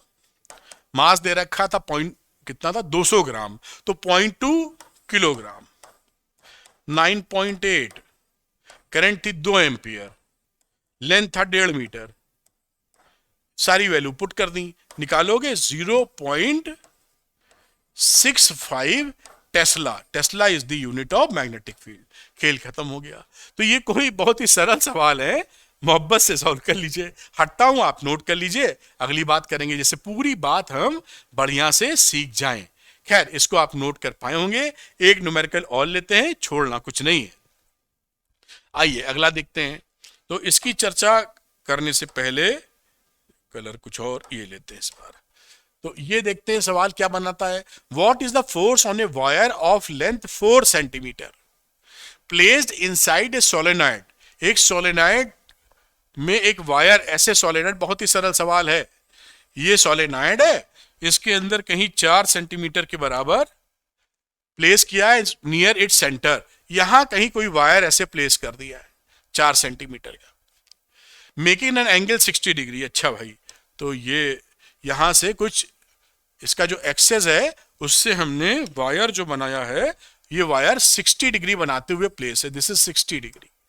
ये कहानी है। The wire carries a current of 12 ampere. Wire जो कैरी करती है करंट वो कितनी है? 12 ampere. And the magnetic field due to the solenoid has a magnitude. ये भी दे दिया, क्या बात है। यानी magnetic field due to solenoid भी हमें दिया, वरना हम जानते थे ये म्यू नॉट NI के बराबर होता है, लेकिन ये ऑलरेडी दे दिया है, तो इसको हम काहे को आपको भ्रमित करें। 0.25 टेस्ला ऑलरेडी गिवन है। अब F की वैल्यू क्या होती है? IBL sine theta. तो यहां लिख दो F is equal to IBL sine theta. Value put कर दो। करंट इन द वायर कितनी थी? 12 एम्पियर। मैग्नेटिक फील्ड है 0.25, लेंथ थी 4 सेंटीमीटर, तो 4 सेंटीमीटर को मीटर में बदल डाला, और साइन थीटा क्या हो जाएगा? Sign 60 degree. बस साइन 60 की वैल्यू आप जानते हैं, √3/2 होती है। बार बार ना लिखना पड़े इसलिए मैंने वहां लिख दिया। इसको सॉल्व करोगे 0.10 न्यूटन आपका बेटा आंसर आ जाएगा। तो ये बहुत ही पिद्दिकड़ी सवाल था, बहुत सरल था, आप आसानी से कर सकते हो। चलेंगे एक न्यूमेरिकल और लगाएंगे, लेकिन मैं हट जाता हूं, इसको आप नोट कर पाए। मेरे ख्याल से कर लिया होगा, जरा सा सवाल था, कुछ दम नहीं था इसके अंदर। अगला पकड़ते हैं न्यूमेरिकल, जैसे वादा किया था भर भर के न्यूमेरिकल लगाएंगे हम लोग। तो यहां पर on a smooth plane inclined at 30 degree, कोई प्लेन ऐसे है जो 30 डिग्री पर इंक्लाइंड है with the horizontal. A thin current carrying metallic rod is placed parallel to the horizontal ground. यहां पर एक रॉड प्लेस की है, वो जो thin current carrying metallic rod है, वो रॉड का क्रॉस सेक्शन आपको ऐसे दिख रहा है। ये रॉड है, ये रॉड बेसिकली ऐसे होगी, ऐसे। तो डायग्राम तो बहुत सुंदर मैं नहीं बना पाऊंगा, ऐसे रखी है, तो आप इसका क्रॉस सेक्शन दिख रहा है, ये रॉड यहां पे रखी है। भाई ये प्लेन है और ऐसे रॉड रखी है, ये प्लेन समझ लीजिए है, और रॉड ये है, ये ऐसे रखी है, आप इस साइड से देख रहे हैं, इस साइड से, तो आपको क्रॉस सेक्शन वो दिखाई पड़ रहा, ये ऐसा सरकने की कोशिश करेगी। अभी देखते हैं। The plane is located in a uniform magnetic field of 0.5 tesla in the vertical direction. जो मैग्नेटिक फील्ड है मेरे बच्चों, कलर बदल लेते हैं, उसका डायरेक्शन किधर है? बी, ऊपर की तरफ। तो मैं ऐसे दिखा देता हूं, अभी कंपोनेंट लेने होंगे इसलिए इसके ऊपर नहीं बना रहा हूं। For what values of current, कितनी करंट की वैल्यू हो, द रॉड रिमेन्स स्टेशनरी, गिरे नहीं है। The mass per unit length of the rod कितनी है? इतनी लेंथ दी है क्या जिससे टोटल मास निकल पाए? लेंथ शायद नहीं दी है, पता नहीं। with the horizontal, a thin current carrying metallic rod is placed parallel to the horizontal ground. The plane is located इतना इतना इतना, मास पर यूनिट लेंथ दे रखी है, इतना जो दिया है उसको देख लेंगे, कोई दिक्कत नहीं। तो यहां पर देखिए इसका जो वेट काम करेगा, वो वेट काम करता है ऐसे mg नीचे की तरफ, और इसका एक इस वर्टिकल के परपेंडिकुलर लेते हैं तो इसको लिखते हैं mg cos थीटा। ये सब आप बिल्कुल आराम से किए हुए हैं। दिस एंगल बिकम थीटा, ये थीटा तो ये थीटा, इसको नीचे तरफ ड्रॉप कर दो, ये 90 आ जाएगा, ये 60 है, ये थीटा ये 30 हो जाएगा, क्योंकि ये 90 पूरा देख रहे हैं ना, ये 90, 30, ये 60 हो जाएगा, और ये 90 है इसलिए 30 हो जाएगा। सेम थीटा, थीटा मतलब 30 डिग्री। और इसका दूसरा इस डायरेक्शन में जो कंपोनेंट होगा वो होगा mg साइन थीटा। थीटा यहां 30 डिग्री है। ये फोर्स, ये कंपोनेंट इसको नीचे खींचने की कोशिश करेगा कि गिर जाओ। अब गिरना नहीं है तो इधर कोई कंपोनेंट मिले हमें, तो देखते हैं जरा कि क्या हमारे हाथ में लगता है। और करंट इसके अंदर फ्लो करा रहे हैं, सपोज करिए करंट ऐसे जा रही है, अंदर ऐसे जा रही है। अब यहां पर बी है देखिए ऊपर, और करंट की डायरेक्शन आपको दिख रही है इधर अंदर की तरफ ऐसे। तो फोर्स किधर दिख रहा है? देखिए हॉरिजॉन्टली फोर्स लगेगा ना ऐसे, और इस फोर्स की वैल्यू क्या होगी? BIL लिखिए, IBL लिख देते, IBL। पकड़ पाए हो? करंट ये I की डायरेक्शन बनाई मैंने, तभी इस डायरेक्शन में फोर्स आएगा I, और ये देखिए I हो गया अंदर, ये मैग्नेटिक फील्ड, और फोर्स किधर है? अंगूठा, तो ये फोर्स आ गया। इस फोर्स का हम कंपोनेंट लेंगे जो इसको बैलेंस कर सके। तो इस फोर्स का एक कंपोनेंट इधर आएगा, और इसकी वैल्यू कितनी होगी? IBL cos theta, IBL cos theta. ये एंगल कितना है? This is theta degree. क्यों? क्योंकि इसके पैरेलल ये लाइन है और ये इंक्लाइंड पेल के पैरेलल है, तो थीटा, तो थीटा, ये थीटा कितना है बेटा? 30 डिग्री। बात आप समझ पा रहे होंगे। और दूसरा इसका परपेंडिकुलर डायरेक्शन में लेंगे तो IBL साइन थीटा इधर चला आएगा, जिसकी हमें जरूरत नहीं पड़ेगी। तो अब यहां पर इसको बैलेंस रहना है, तो mg साइन थीटा को IBL cos थीटा के बराबर होना चाहिए। तो for stationary condition, for stationary condition हमारा mg साइन थीटा, थीटा की जो वैल्यू है वो बराबर होनी चाहिए BIL cos थीटा के। ये बात आप समझ पाए होंगे, तभी बात बनेगी। अच्छा, इस m को मैं बड़ा कर लेता हूं, क्यों? क्योंकि यहां m को मैं per unit mass into length लिख दूंगा पूरी, क्योंकि यहां पे बाकी तो दिया नहीं है। स्मॉल एम, इसको क्या ट्रीट कर रहे हैं, दिस इज स्मॉल एम। तो capital total mass of rod, total mass of rod, और ये पर यूनिट स्मॉल एम है, तो यहां पर एम को हम क्या लिख देते हैं, m L g sine theta is equal to B I L cos theta. L से एल गया कट, हमको करंट की वैल्यू निकालनी थी, तो करंट की वैल्यू क्या आ गई, m g sine theta upon B cos theta. तो ये sine theta upon cos theta tan theta होता है, तो यहां पे लिख दीजिए आप m g upon B into tan theta. Value put कर यहीं पुट कर देते हैं, तो स्मॉल एम की वैल्यू थी 0.30, 9.8 और 1030 डिग्री। 1030 डिग्री की वैल्यू होती है 1/√3, बाकी आप कैलकुलेट करके निकाल सकते हैं, अपॉन 0.15। बढ़िया, इसको जब आप सॉल्व करेंगे तो वैल्यू आ जाएगी 11.32 एम्पियर, और यही आपका देखिए आंसर है। तो ये सवाल आपको अच्छा लगेगा अगर आप थोड़ा सा इसमें ध्यान लगाएंगे।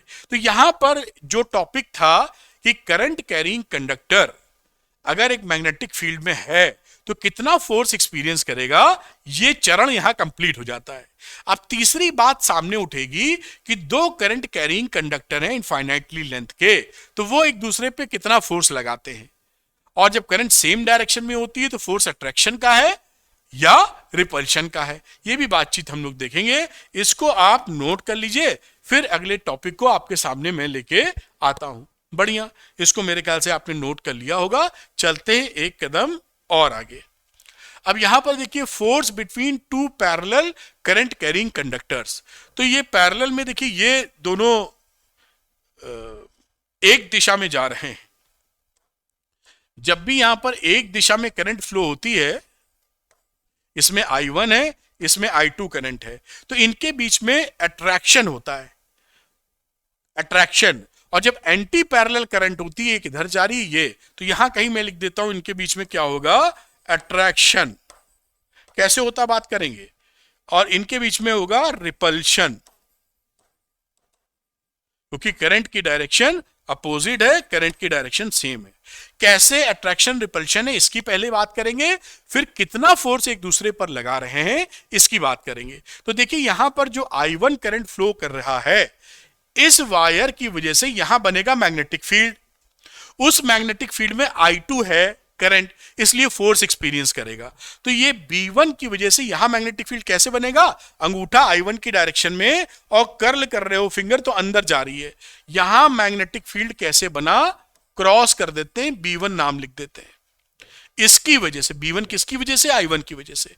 अब इसकी कहानी देखो, फ्लेमिंग लेफ्ट हैंड रूल, अंदर है मैग्नेटिक फील्ड और करंट ऊपर है, देख रहे हो, ये B अंदर है, करंट ऊपर है, तो अंगूठा किधर दिखा रहा है, इस पे फोर्स लगेगा इस डायरेक्शन में। बात पकड़ में आई होगी। फिर से अगली बात करते हैं, ये I2 करंट है, तो I2 करंट की वजह से यहां पर मैग्नेटिक फील्ड कितना है, आपकी तरफ आ रही है हथेली, यानी यहां मैग्नेटिक फील्ड है आपकी तरफ, B2 से बनने वाला, perpendicularly outside the plane of paper. अब यहां पर फिर फ्लेमिंग लेफ्ट हैंड रूल, तो करंट मैग्नेटिक फील्ड आपकी तरफ और करंट का डायरेक्शन देखिए ऊपर, ये करंट मैग्नेटिक फील्ड आपकी तरफ, करंट ऊपर, तो अंगूठा किधर जा रहा है, अंदर। तो ये कहानी हो गई फोर्स की ऐसे। तो दोनों फोर्सेस आपको दिख रहे हैं, पास ला रहे हैं, तो फोर्स ऑफ अट्रैक्शन है। और अभी आप देखेंगे कि दोनों जो फोर्स होते हैं वो इक्वल होते हैं, लेकिन अपोजिट इन डायरेक्शन है, तो ये एक्शन रिएक्शन पेयर बना देते हैं। एफ दोनों है, बस एक इधर है तो एक इधर है, बात खत्म हो गई। इसी तरीके से यहां बात समझने की कोशिश करें तो झट से मैं समझा देता हूं। यहां पर देखिए करंट I इधर है, इसकी वजह से यहां मैग्नेटिक फील्ड कैसे बनेगा, तो आपने देखा था ये कहानी, B1 ऐसे बनेगा कि ये करंट है, कर्ल किया B1 अंदर की तरफ। अब इस पे I2 करंट नीचे है और B अंदर है, ये B अंदर और करंट हो गई नीचे, देख रहे हैं? तो अंगूठा किधर जा रहा है? बाहर, यानी इस पे फोर्स लगेगा इस डायरेक्शन में। अब इसकी वजह से यहां करंट, तो ये देखिए नीचे करंट है और करंट मैग्नेटिक फील्ड अंदर की तरफ बन रहा है, दिस इज B2। अब आपने पकड़ा अंगूठा और ये मैग्नेटिक फील्ड अंदर और ये करंट की डायरेक्शन ऊपर, अंगूठा किधर जा रहा है? इधर जा रहा है। तो आपने देखा दोनों फोर्स एक दूसरे की विपरीत जा रहे हैं, तो ये रिपल्शन है। अभी हम लोग ने बात की थी कि दोनों forces equal and opposite in direction होते हैं। अब उसकी भी चर्चा कर लेते हैं जब हम फोर्स निकालते हैं, क्योंकि infinitely long parallel current carrying wires हैं, तो इस पे जब हम फोर्स निकालते हैं तो फोर्स पर यूनिट लेंथ निकालते हैं, क्योंकि बड़ा वायर है, कितना फोर्स लगेगा पूरा कहां कैलकुलेट करें, हम फोर्स पर यूनिट लेंथ निकालते हैं। उसकी वैल्यू क्या होती है वो मैं लिख के दिखाता हूं, और थोड़ा सा डेरिवेशन रहा तो वो भी करके दिखाऊंगा। Force per unit length small f क्या रहा? F2 upon L। F2 कोई भी फोर्स ले ले, जैसे इसे FF लिखा है, ये F1 है, ये F2 वाला फोर्स है, ये देखिए। तो F2 की वैल्यू अपॉन L, L मतलब इसकी टोटल लेंथ जितनी दी होगी। आप जानते हैं कि जब भी इस डिस्टेंस से आपकी लेंथ ज्यादा होगी वो इनफाइनाइट लेंथ ट्रीट करते हैं, ज्यादा काफी ज्यादा होनी चाहिए। तो mu naught I1 I2 upon 2πr, और यहीं पर जब आप F ले लेते हैं तो इसको आप F1 अपॉन L भी निकालेंगे तो भी वैल्यू यही मिलेगी। तो यहां F1 बराबर माइनस F2 लिखा है, समझ गए होंगे, magnitude same, action reaction pair सा बन गया। और ये ध्यान रखना कि सेम डायरेक्शन में करंट है तो अट्रैक्शन, और अगर अपोजिट डायरेक्शन में करंट है तो रिपल्शन।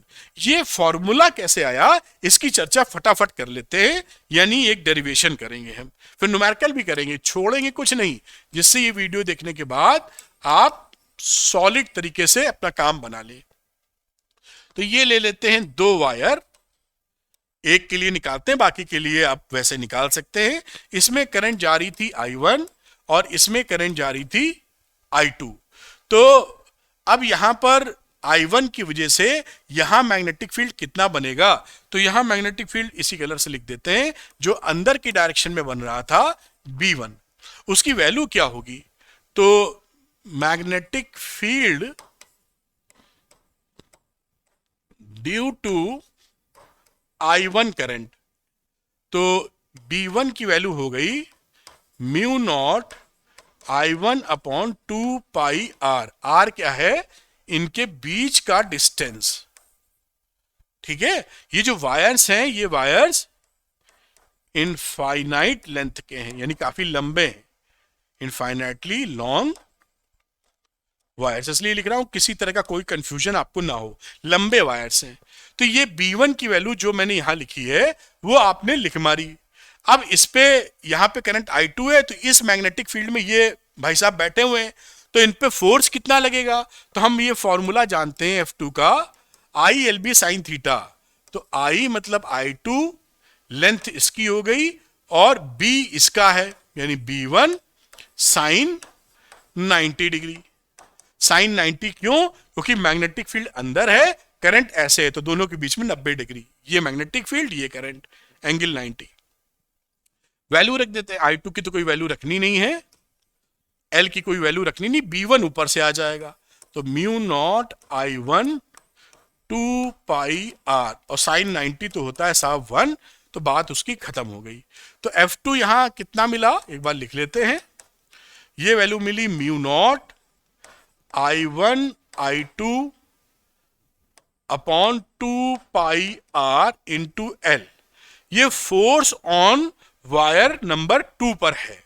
अब इसी को फोर्स पर यूनिट लेंथ लिख दे, फोर्स पर यूनिट लेंथ अगर लिख दें तो F को हम क्या कह सकते हैं, या F2 कह दीजिए इसको, दोनों सेम ही होता है वैसे, F2 अपॉन L, ये वैल्यू हो जाएगी mu naught I1 I2 upon 2πr, ये L कैंसिल हो जाएगा। तो ये आपका फॉर्मूला निकल आया, हेंस प्रूव्ड, या जो भी लिखना चाहें। यहां पर इस पे लगने वाला फोर्स नहीं निकाल रहा हूं, क्योंकि वो सेम एक्सप्रेशन आएगा। यहां पर भाई आप B2 बनाएंगे, ऊपर की तरफ इस वायर से बनने वाली करंट, तो उसकी वैल्यू क्या लिखेंगे, म्यू नॉट I2, या I1 की जगह I2 हो जाएगा, अपॉन 2πr। और फिर इससे यहां लिखेंगे तो I1 LB2 करके आ जाएगा, तो सेम वैल्यू आ जाएगी।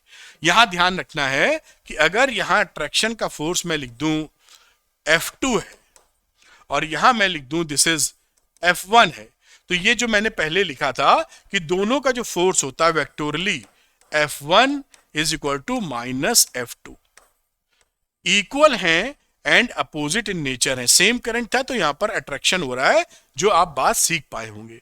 और रिपल्शन का इसी तरह आप रिपल्शन का निकाल सकते हैं, जो मैं निकाल नहीं रहा हूं। सेम तरीका इसका है काम करने का। अब इसमें ना आपके कोर्स में स्पेशली मेंशन है कि डेफिनेशन ऑफ एम्पियर, तो इस वाले कार्यक्रम से एम्पियर को डिफाइन किया जाता है, एम्पियर की परिभाषा दी जाती है। तो पहले आप इसको नोट कर लें, फिर वो भी ले आऊंगा क्योंकि बड़ा एम्फेसिस उस पर दिया गया है। मेरे ख्याल से आपने नोट कर लिया होगा, बस इस फॉर्मूले को याद रखें, न्यूमेरिकल के वक्त काम आएगा। अब डेफिनेशन ऑफ एम्पियर की बात करते हैं। तो देखिए हमारे हाथ में ये फॉर्मूला था फोर्स पर यूनिट लेंथ। अगर मुझे एम्पियर को डिफाइन करना है तो I1 I2 को 1 एम्पियर के बराबर कर दो, यानी एक ऐसी करंट उसमें भेजो जिससे, और R की वैल्यू भी 1 पुट कर दो, 1 मीटर। तो R 1 पुट कर दिया, I1 I2 में सेम करंट फ्लो करा दी। देखिए कैसे किया, ये मान लीजिए दो वायर हैं, इसमें I करंट, इसमें भी सेम करंट, इनके बीच का डिस्टेंस कितना है, 1 मीटर। अगर इनके बीच में जो अट्रैक्शन का फोर्स है, उस force per unit length F upon L, अगर ये वैल्यू 2 इंटू 10 की पावर -7 न्यूटन पर मीटर निकल आती है, इतना करंट, जितना करंट फ्लो करने पर, तो वही करंट को हम बोलते हैं 1 एम्पियर। यानी इन दोनों में सेम करंट फ्लो करेंगे, 1 मीटर की डिस्टेंस पे रखेंगे, लंबे वायर्स हैं, इनफाइनाइटली लॉन्ग वायर हैं, और इनके बीच में अगर पर यूनिट लेंथ का फोर्स ऑफ अट्रैक्शन इतना आता है, तो दोनों में फ्लो करने वाली करंट 1 एम्पियर कहलाएगी। ये एम्पियर की डेफिनेशन है। आप एग्जाम में अच्छे शब्दों में कैसे लिख सकते हैं वो मैंने यहां मेंशन किया है। 1 ampere is that value of steady current which on flowing in each of the two parallel infinitely long conductors of negligible cross section placed in vacuum at a distance of 1 meter from each other produces between them a force of 2 into 10 की power -7 Newton per meter of their length। तो this is the definition of ampere. आपसे ये definition specially पूछी जा सकती है, क्योंकि जैसा मैंने बताया ये एक स्पेशल फोकस इस पे किया गया है। तो आप इसको समझ लीजिए। फिर अब न्यूमेरिकल्स की बारी है, 3-4 न्यूमेरिकल लगाएंगे, उसके बाद ये लेक्चर क्लोज होगा, जिससे पूरी मजबूती से आप बातों को सीख पाए। चलिए शुरू करते हैं। ऑब्जेक्टिव यही है कि जो कुछ हम लोग इस लेक्चर में पढ़ें, उसके बाद कहीं भटकने की आवश्यकता आपको नहीं पड़े, टॉप क्वालिटी कंटेंट आपको मिले। जो आप कोचिंग्स में या कहीं और भी बहुत पैसे देके कोशिश करते हैं मिल जाए, वहां भी ऐसा कंटेंट उपलब्ध नहीं हो पाएगा। A current of 5 ampere flows through each of 2 parallel long wires. The wires are 2.5 centimetre apart. ये दो वायर हैं, करंट सेम डायरेक्शन में अलग, अभी ये देखेंगे। इनके बीच का डायरेक्शन था R, जो कि है 2.5 centimetre. Current 5 ampere. Calculate the force acting per unit length of wire, each wire, use the standard value of constant required. What will be the nature of the force if both current flows in the same direction? तो same direction में हमने same current I flow करा दी, जो कि 5 ampere के बराबर है। बहुत आसानी से इसको कर सकते हैं। आप जानते हैं फोर्स पर यूनिट लेंथ की वैल्यू क्या थी, mu naught I1 I2 upon 2πr। हमने पीछे फॉर्मूला पढ़ा है, उम्मीद है याद होगा। अभी म्यू नॉट की वैल्यू है 4 पाई इंटू 10 की पावर -7, करंट हो गई 5 इंटू 5, ये रहा 2 पाई, और आर की वैल्यू हो गई मीटर में 2.5 इंटू 10 की पावर -2, 2 पाई से काट के 2 निकाल दीजिए, वगैरह काट पीट दीजिए, वैल्यू बनेगी 2 into 10⁻⁻⁴ newton per metre. And force कैसा लगेगा, सेम डायरेक्शन में force will be attractive,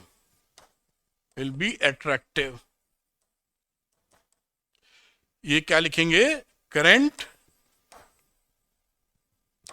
are in same direction.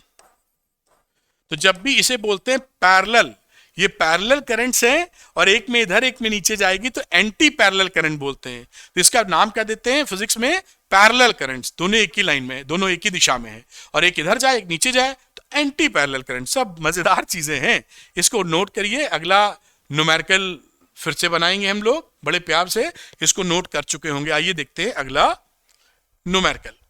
तो a long horizontal wire P carries a current of 50 ampere. बना दो भैया, ये एक वायर P है और इसमें करंट कितनी है, 50 एम्पियर बताई है इन्होंने। इट इज रिजिडली फिक्स्ड, ठीक है, फिक्स कर दिया, खूंटा गाड़ दिया। Another fine wire Q is placed directly above and parallel to P।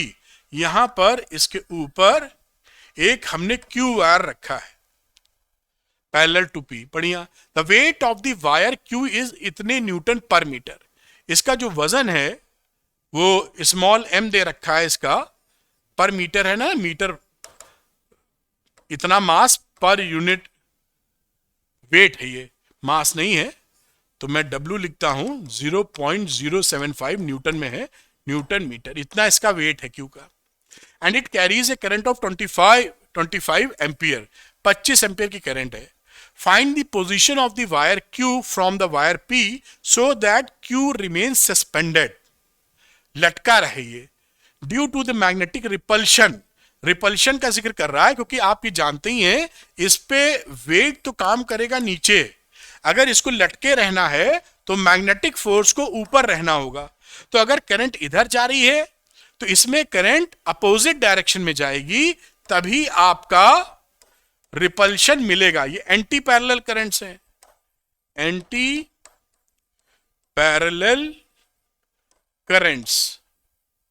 इसमें क्या होता है, रिपल्शन। जब अलग अलग डायरेक्शन में एक ही डायरेक्शन में होती है तो अट्रैक्शन। तो एक डायरेक्शन में करोगे तो नीचे गिर जाएगा और तेज F लगेगा, W की डायरेक्शन में, बात खत्म। तो also indicate the direction of current in Q, वो मैंने अभी आपको दिखा दिया विथ रेस्पेक्ट टू Q। तो current in Q is in opposite direction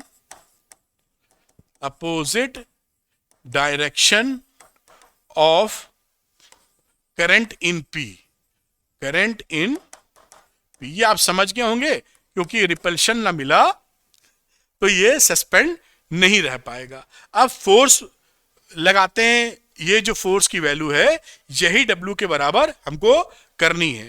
तो फोर्स कितना रहा, mu naught I1 I2 upon 2 पाई R, और यही हमारे वेट के बराबर हो जाए। क्या लेंथ दे रखी है क्या टोटल वजन के लिए, Q is placed directly wait of the wire पर, कोई बात नहीं है, पर यूनिटी लेके करने की बात करेंगे। वैसे तो पर मीटर लिखा था, फिर से पढ़ते हैं। A long horizontal P carries इतना, it is really fix. Another fine wire Q is placed directly way parallel to P। The weight of the wire Q is इतना, 1 मीटर ही लेना पड़ेगा क्योंकि इसकी लेंथ नहीं दी है, टोटल वेट निकाल नहीं पाएंगे हम लोग।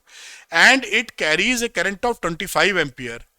तो खैर इसको फिर क्या करो, ये केवल इसको F ही कंसीडर कर लेते हैं, फोर्स पर यूनिट लेंथ, ठीक है। ये है फोर्स पर यूनिट, या पूरा L लेके चले तो L काट दें, मैं L ही लेता हूं यार, बढ़िया रहता है उससे। तो देखिए यहां पर क्या रहा, टोटल फोर्स है ना, तो ये था small f into L। Total force total weight के बराबर होगा। तो टोटल वेट का मतलब है बड़ा वाला W और इंटू इसकी लेंथ, बड़ा वाला W नहीं, छोटा ही W, छोटा W इंटू L। ये था वेट पर यूनिट पर मीटर, और लेंथ से मल्टीप्लाई कर दिया है। तो ये क्या है, this is total weight, total weight, बात पकड़ में आई होगी। और लेंथ इसकी एल ले ली है। अब यहां से ये एल और एल गया कट, तो वैल्यू कितनी आ गई, mu naught I1 I2 upon 2 pi R बराबर डब्लू। निकालना था अपने को आर निकालना है, जहां तक so that P means find the position of the wire, तो हमें आर निकालना है।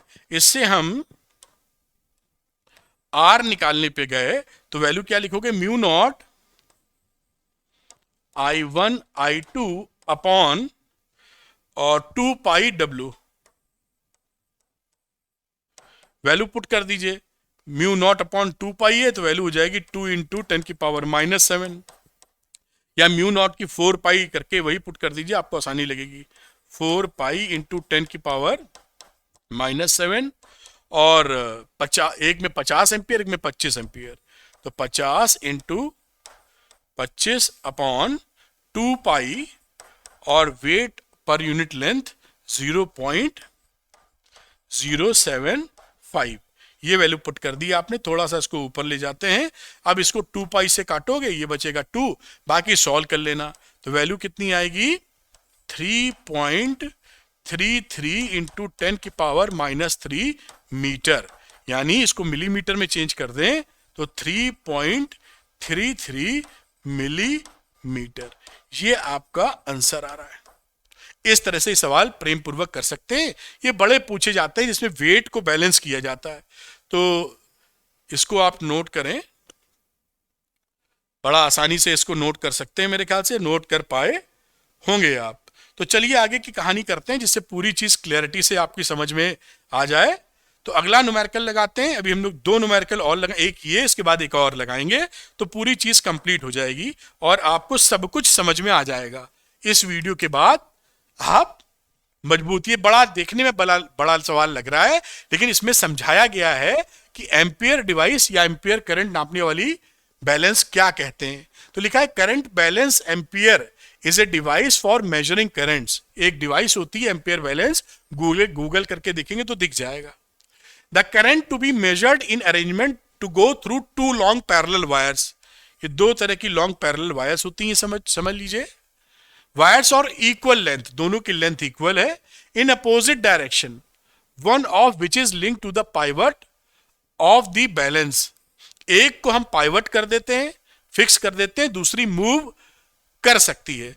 तो मान लीजिए इसको हमने पाइवट कर रखा है और एंटी पैरेलल करंट्स हैं, इसको रोक रखा है, ये एंटी पैरेलल करंट है।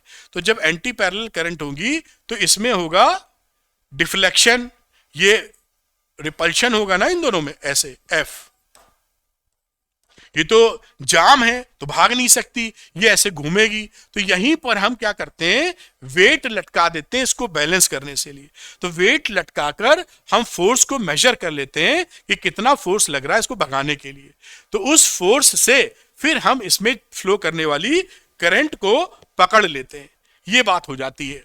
तो opposite direction one of which is link to the pivot of the balance, the resulting repulsive force on the wire is balanced by putting a suitable mass in the scale pan hanging on the other side of the pivot।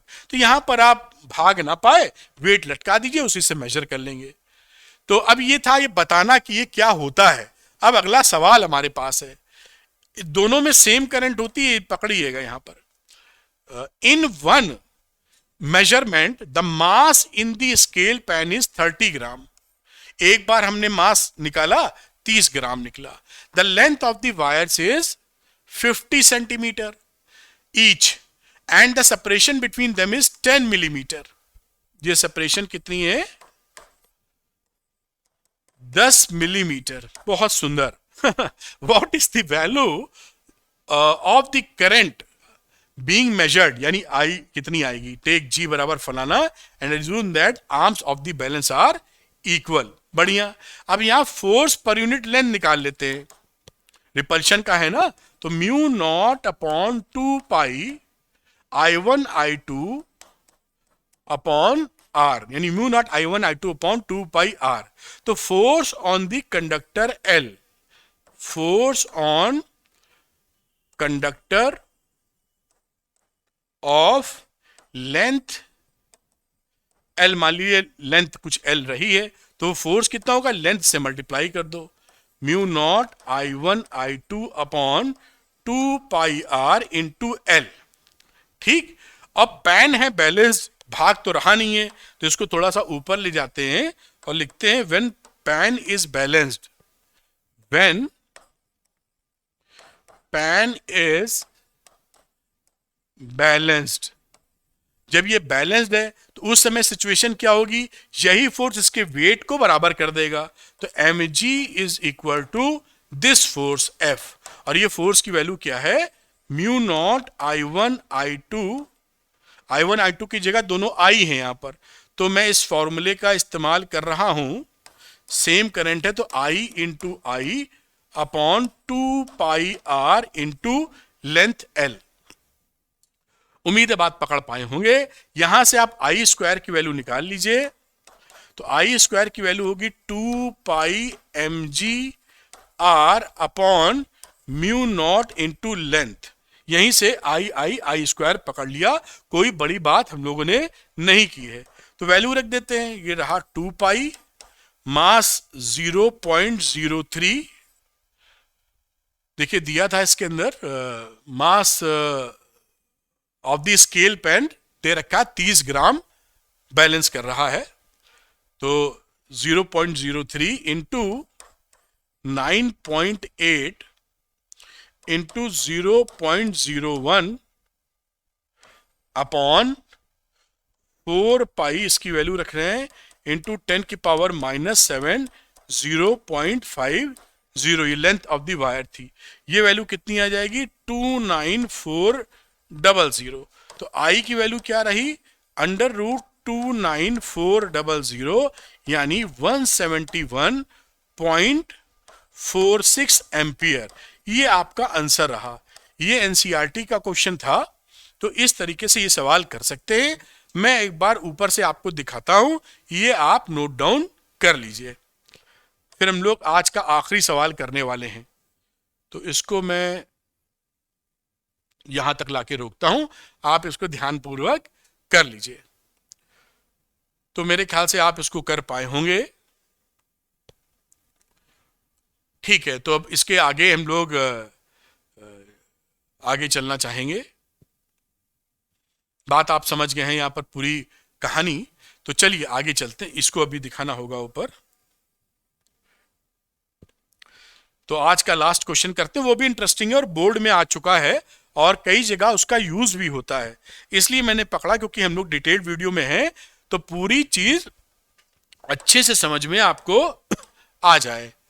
तो लिखा है a rectangular loop of side 25 centimetre और 10 centimetre carrying a current of 15 ampere is place with is longer side parallel to a long straight conducting wire. कुछ ऐसी कहानी है, ये देखिए एक रेक्टेंगुलर लूप है, लंबी साइड 25 सेंटीमीटर वाली थी, और ये है यहां पर 10 सेंटीमीटर वाली, और एक लंबा वायर, इनफाइनाइट लेंथ का वायर का, ये जो करंट इसमें जा रही है XY कह दीजिए, और इसको हम लोग A B C D पकड़ लेते हैं, parallel to a long straight conductor 2 centimetre apart from carrying a current of 25 ampere, तो यहां पर 25 एम्पियर की करंट है, और इसके बीच का जो डिस्टेंस है वो दे रखा है 2 सेंटीमीटर, ये कहानी है। What is the net force on the loop, loop पर नेट फोर्स कितना है, और इस लूप में जो करंट है बेटा, वो करंट की वैल्यू है 15 एम्पियर।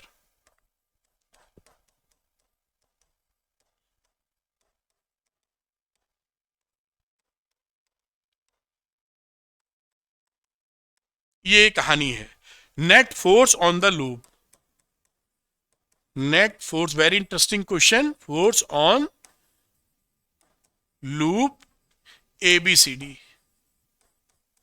बहुत इंपॉर्टेंट और अच्छा सवाल। देखिए आपको पहले मैं समझा दूं कि ये जो बीसी और एडी आर्म है, इन पे नेट फोर्सेस शून्य हो जाएंगे। ये पहले समझ लेते हैं, फिर हम इन दोनों की चर्चा कर लेंगे। देखिए यहां पर क्या रहा, मैग्नेटिक फील्ड कैसे बनेगा आपकी तरफ, तो ये रहा आपका मैग्नेटिक फील्ड का दिशा। हर जगह ऐसे बनेगा, कोई इसमें भाई मैग्नेटिक फील्ड जो बन रहा है वो ऐसे बन रहा है। ये तो समझ गए, ड्यू टू दिस करंट, इसको मैं I2 लिख देता हूं। तो मैं इन सबको मैं क्या बोलता हूं, इस अभी यही लिखते हूं, ड्यू टू लिख देता हूं, चलो अलग अलग ये भी।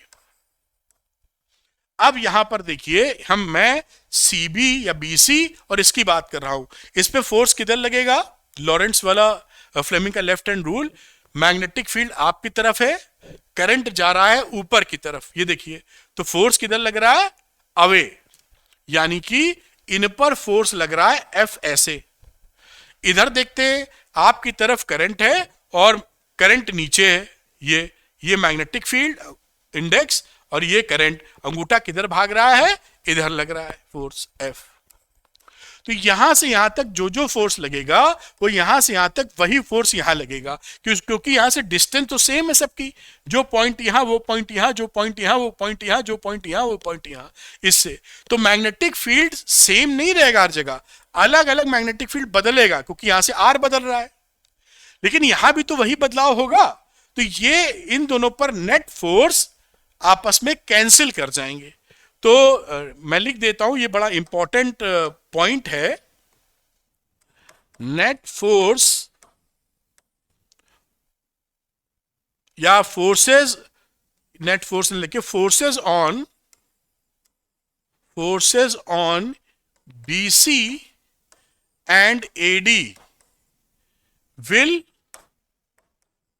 Cancel each other.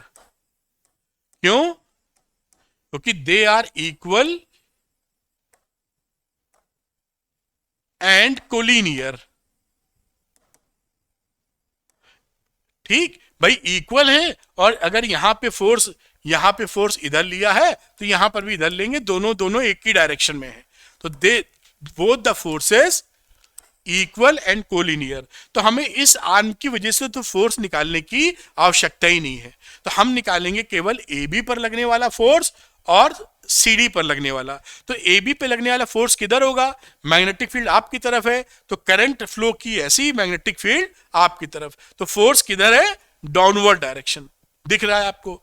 तो इस पर मैं एक फोर्स लेता हूं जो मैं F1 कह देता हूं, इसकी डायरेक्शन ये है। ऊपर वाले का देखते हैं आपकी तरफ और करंट इधर, तो फोर्स ऊपर की तरफ दिख रहा है आपको। तो यहां पर बेटा जी फोर्स लग गया ऊपर की तरफ। अब ये फोर्सेस ना इक्वल नहीं है तो कोलिनियर, लेकिन इक्वल नहीं है, क्योंकि यहां से आर इसकी कुछ और है और यहां से ये आर कुछ और है। अगर ये R1 है तो इसे मैं R2 कह देता हूं। तो due to difference in R1 R2 there is a different magnetic fields here and here. यहां कुछ और मैग्नेटिक फील्ड है, यहां कुछ और मैग्नेटिक फील्ड है। बात पकड़ में आपकी आ गई होगी। अब सवालों को हम करने की कोशिश करते हैं। तो force on A B, force on A B, हम और आप समझ गए, F1 म्यू नॉट अपॉन 4 पाई और 2 × I1 I2, ये 2 की जगह म्यू नॉट अपॉन 2 जो लिखते आ रहे थे, अरे mu naught I1 I2 upon 2 pi into R1, और साथ में लेंथ ऑफ द कंडक्टर यानी LAB लिख देते हैं। वो लेंथ ऊपर और नीचे की सेम है, बढ़िया बात हो गई। अब इसकी वैल्यू लिख देते हैं, यहां पर म्यू नॉट की वैल्यू थी 4 पाई इंटू 10⁻⁻⁷ I1 I2, तो 25 एम्पियर और 15 एम्पियर, तो ये I2 है, तो 15 इंटू 25 अपॉन 2 पाई, और R1 का मतलब है यहां से लेकर ये 2 सेंटीमीटर का डिस्टेंस, तो 2 इंटू 10⁻⁻², और लेंथ AB कितना था, 25 सेंटीमीटर। मीटर में चेंज कर लिया। अब इसको पूरा आप सॉल्व कर लीजिए, सॉल्व करेंगे तो आ जाएगा 9.375 इंटू 10⁻⁻⁴ न्यूटन। और ये फोर्स का डायरेक्शन क्या है, अट्रैक्टिव। आपको मैंने ऐसे समझाया है, सरल भाषा इस्तेमाल करें तो ये और ये करंट कैसी है, पैरेलल करंट, तो अट्रैक्शन। और ये करंट कैसी है, रिपल्सिव करंट, एंटी पैरेलल, तो यहां पे रिपल्शन, इधर और इधर फोर्स लग जाएगा। बात आप समझ गए होंगे, बाकी मैंने वो से भी समझा दिया आपको। तो ये दोनों करंट एक डायरेक्शन में है तो अट्रैक्शन, ये और ये करंट एंटी पैरेलल है तो रिपल्शन। अबे बात सही हो गई। अब हम फोर्स ऑन सीडी निकाल लेते हैं। फोर्स ऑन बेटा जी सीडी, तो F2 की बात करते हैं, इस पे लगने वाला force mu naught I1 I2 upon 2πr2 into length of CD। पूरी बात आप पकड़ में आएगी, वैल्यू रखते हैं 4π इंटू 10⁻⁻⁷। करंट की वैल्यू तो ऊपर वाले के बराबरी थी 2π। अब ये R2 डिस्टेंस देखिए कितना हो जाएगा, ये है 2 सेंटीमीटर, ये है आपका 10 सेंटीमीटर, तो ये 12 सेंटीमीटर हो गया। दिस इज 12 सेंटीमीटर, 10 इसका और 2 इसका, टोटल 12। तो 12 इंटू 10⁻⁻²। उम्मीद है बात को आसानी से पकड़ पा रहे होंगे।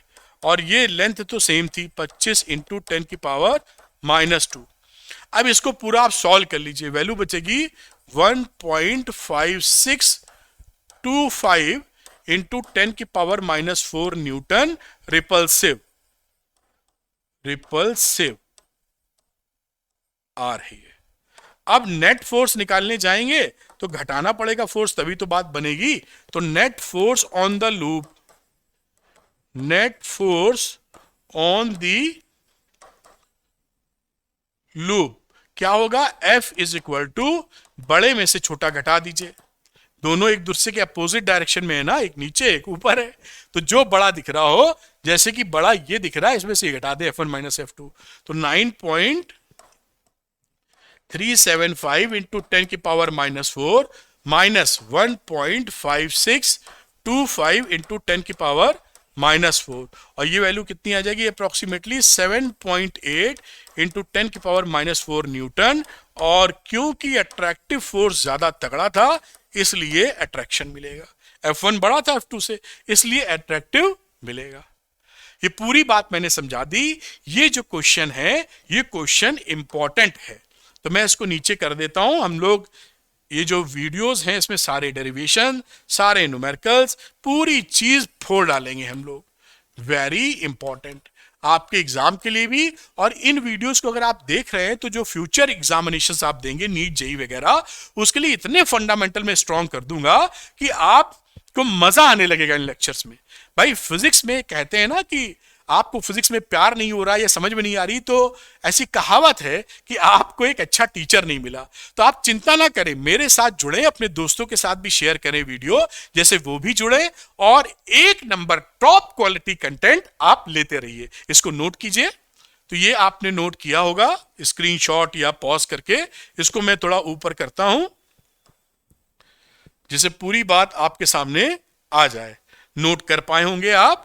तो आपने देखा ये पूरा लेक्चर। अगर वीडियो आपको पसंद आया है तो लाइक और शेयर कीजिएगा, अरविंद एकेडमी चैनल को सब्सक्राइब कीजिए। अगर इसका पीडीएफ आप चाहते हैं तो अरविंद एकेडमी का टेलीग्राम चैनल ज्वाइन कर लीजिए, जिसका लिंक डिस्क्रिप्शन में दिया हुआ है। मिलते हैं अगले वीडियो में। उम्मीद करता हूं कि ये टॉप क्वालिटी कंटेंट आपको बहुत मजेदार लग रहा होगा। Thank you, good luck to you.